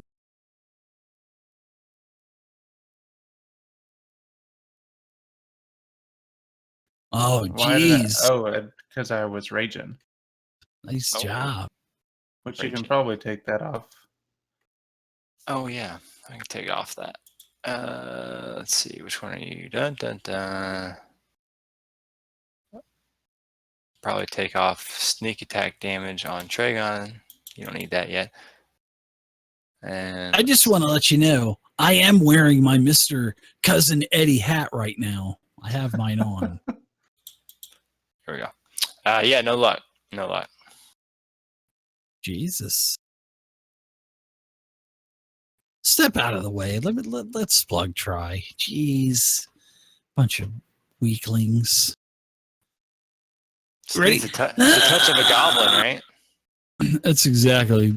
Splug is straining to all hell. Athletics or just normal? Strength check Just or a straight athletics? strength, yeah. Okay.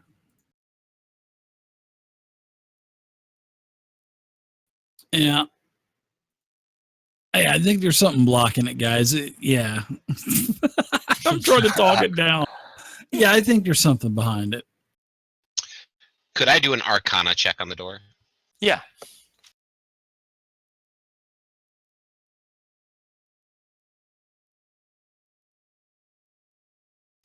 What kind of information will that give me? You believe that there's an arcane lock on the door. Oh, goody. That it's a combination of the lock, the actual mechanical lock, and the arcane lock. Now, sometimes these are still keyed to a specific key that can unlock both.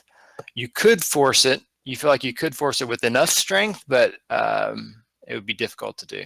Or if you had a spell, a knock spell would typically overcome it. Or how about maybe we could use Voltron as a battering ram, and the bugbears can kind of like carry him and then just kind of ram the door. Actually, as you guys are banging around at it, Cousin Eddie, you've drawn the attention of a good friend. Oh boy! As you're there next to the rubble, so. Uh-oh. At least I wasn't by the rubble this time. Is his name Barney? Has he got glowing red eyes again? Or gnashy teeth? No. This gnashy teeth is going to be the thing. So let's do gnashy this. teeth. You know it. Oh, I'm going to unlock it. Come on, Karen Crawler. Karen Crawler.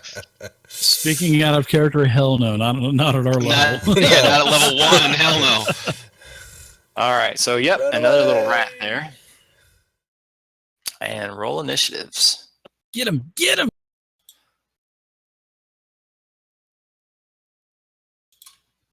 Oh, I did piss poor. Oh, forget it. Cousins, take him out. Cousin Eddie, go for it. All right, Eddie steps up and will swing his axe. And yeah, it's up, it's down. We hear squeak, and then we hear splat. Splat. 1 million There's a lot of more rats of in this those, and place. we have enough for level. We need a pipe of the sewer, is what we need. Right. Why don't we just break down the door? Unless the rogue knows how to unlock magical locks. And you do think that with a special key that it would disable the arcane lock as well. We've got more dungeon to explore. Did someone use a tripod to open the door? Someone called me? Yeah. Depends on where that hole's at. Well, we have that other door, unless maybe the key's up that way. Unless someone can dispel this thing. I know magic can be dispelled. I do not have the ability to dispel this spell. What type of wizard are you, man? The kind that blows people up. Don't believe that believe I got lucky getting this far. This is a magical feat now. Unfortunately. And DM, it is 10 minutes of midnight. Just wanted to forewarn you before we get into another encounter. Okay. Got it. Does everyone have a hard stop or anything that they want to try to hit? Mine is definitely midnight. Is a hard stop for me. Okay. All right. Well, are we gonna go? I guess we'll. The rogue will amble back over here one more time and check this door. Okay. It looks to be safe. Let me open it up here. Oops. Please, no more dead goblins. Please, no more dead goblins. Yeah, that's got to be a bad sign, right? Yeah. Looks like a long hallway with a door to the north, the south, and the west. Tracks. Anything else discernible in the hallway? Yeah, you see. Give me a survival check Survival. or perception, or either one. It's for tracking. Perception would be better. That's fine. Yeah, there's parts of this which are, you got some dust on the floor. You see, looks like maybe some human boot prints going this way. To which door? To the far door at the end of the hall.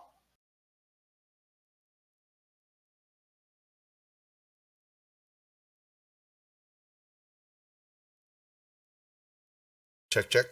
Check 1, 2. Okay, looks good. No traps that you've noticed. You open it. I'm waiting for any other input. I've got 3 doors here. I'll go ahead and just look at the other doors too, just while I'm waiting for my party to catch up. Oh, I'm caught up as nearly as far as I'm going to be until those doors are checked. You're doing a pretty fine job, so I think you'll be in charge of that. Yeah, it seems to be all right. Splug, are you hanging out in that room by yourself down I'm I'm trying to figure out if I want to do something in particular, but I don't think I'm going to. there? A shard a lot. Want to do eeny, meeny, miny, mo on the doors, or do we have a care? Vostok picks left. I was gonna say, do we keep going the south route? Sorry, I was reading the description again. You said did the door become popped and open a little bit? I haven't opened any of these doors yet. No, I mean down here in the other room. Could I squeeze in there maybe? No, it's just the locking mechanism unlocked. Yeah, Oh, the locking mechanism. Yeah, But the still door held itself shut. is still held shut magically. okay. Wizard, It's an old 2-part. what is your preference? South. Left, young man, always left. Check All the right, door. so the Yep. one to the south there. Yep, where I'm sitting. Yeah, I will step. Oh, there you go. Oh, Right. What do I see? Okay, so the stone relief carved door sealing this chamber portrays a dragon-like fish swimming. I guess that would have been nice to have on the room on the outside, I suppose. But it was locked. Give me a dex check. We'll just see if you unlocked it. We'll say you unlocked it. That's fine. Oh yeah, you got lucky. Yeah, get my thieves' tools out and do it. Yeah. How about that? It's better. There's Better, but yeah, okay. So I've already revealed.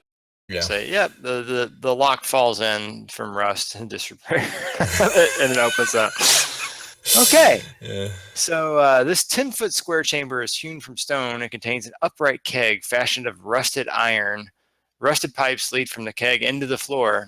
There looks like there's maybe the keg is perhaps separated or has a dividing like wall section on it based off of the way it's kind of bound.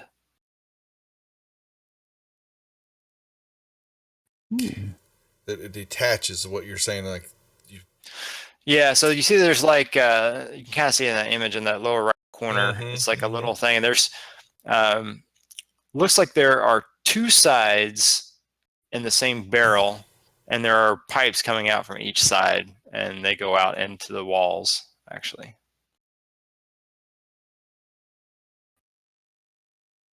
And you said this is a keg? It is described as a keg, yeah. Tap it. Does it sound like it's Does it have empty? a? Yeah, it sounds like there's some sloshing liquid inside it. Ooh. The Drink it. pipes itself are kind of connected to the wall and to the keg, holding it in place. Okay, and there's Looks no, like maybe the top, you could maybe, you might be able to pry the top off. It has like a metallic clasp or whatever at the top. Well, Okay. maybe we can, seeing that if we're going to be in here for a while, maybe this is where we can fill up our water skins. Does it get any This particular might be- smell coming out of it, or I find it unusual that there's a keg of a liquid in what appears to basically be a ruined and abandoned location. Maybe this is where whoever's living in here killing all these goblins, maybe this is where they get their water. Maybe it's the water that makes the goblins go crazy to kill each other. Oh boy.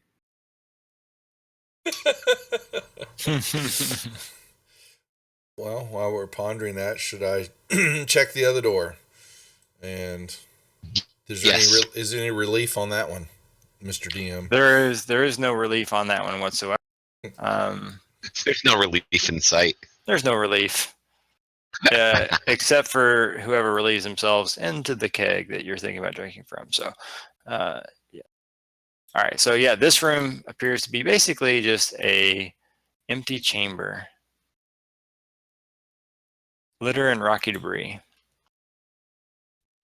Is there a locking mechanism on the inside of that door? There is not. Storage room. Well, I mean, a sleeping bugbear on the other side will lock it. Yeah. Step in That and is hold. true. Step in and hold here. That looks like a good place to take a rest. Quick, I agree. a quickie. Run it. Look in and check it. Look around in it, Mr. DM. Yeah. You're free to go in. Check I'm it already out. there. Yeah, I'm just saying. Move in and And the 7 chokers come out of the ceiling. the whole floor collapses. We're dead. The entire room is a gargantuan mimic. It mimicked a empty dungeon room. And you climbed in its mouth. Hey, what's this green shimmer? Blub, blub, blub. The gelatinous blub. cube eats you. All right. So at this point, it's probably a good point to stop since we have 3 minutes till midnight. Mhm. And things should move along much faster now. I think once we're past,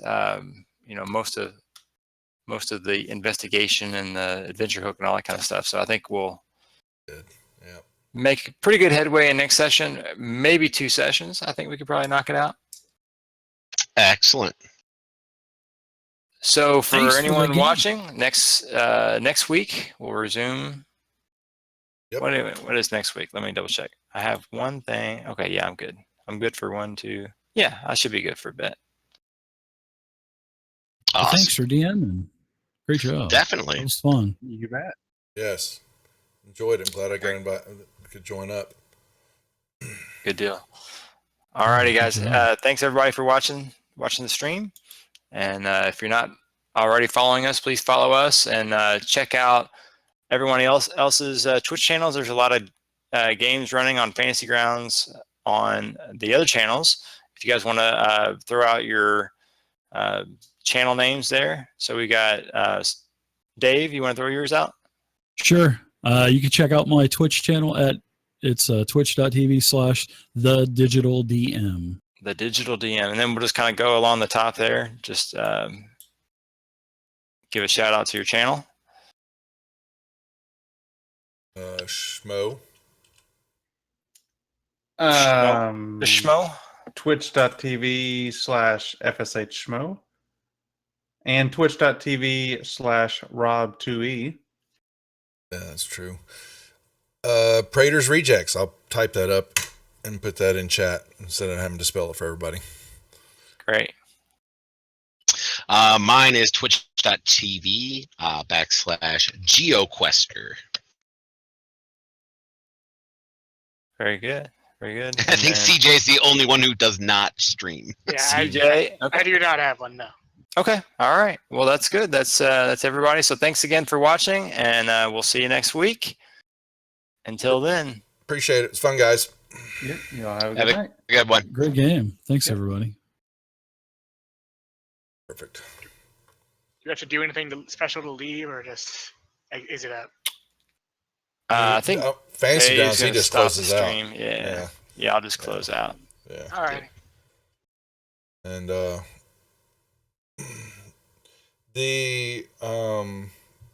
Geo or Dave's or were the modules are have y'all already set all those for who's doing which ones? And the only reason I'm asking is that's fine because I'm running already the Wednesday group. I'm already running Tomoa-chan, so I've already kind of. Okay. Because at the moment, Rob is running Tomoa-chan. Yeah. The only one not claimed right now is White Plume Mountain. Well, I'll run it. I just would say if it was the ability to change, just so I don't ruin it, because I've to keep playing it, I'll know. Yeah. You know what? Why don't you talk to Rob? I am. And maybe Rob will be willing to flip. Yeah, hopefully so. I'll send him I sent him something in Discord, but I'll check with him again since he wasn't feeling well. I'll do that tomorrow. And then I'll send everybody. I know Gio, you've got it, but the rest of the guys links to the Discord for me when we get to that point. Are we just going to use Schmoes? We're each one of us going to host our own game. We're just going to use Schmoes. Okay. Works enough. Well, I appreciate it very much. And we'll then plan on next Wednesday then. I'm good to go. Good deal. Awesome. All right. Thanks, guys. Thanks, See you guys. We'll see you. next week. All right. Out.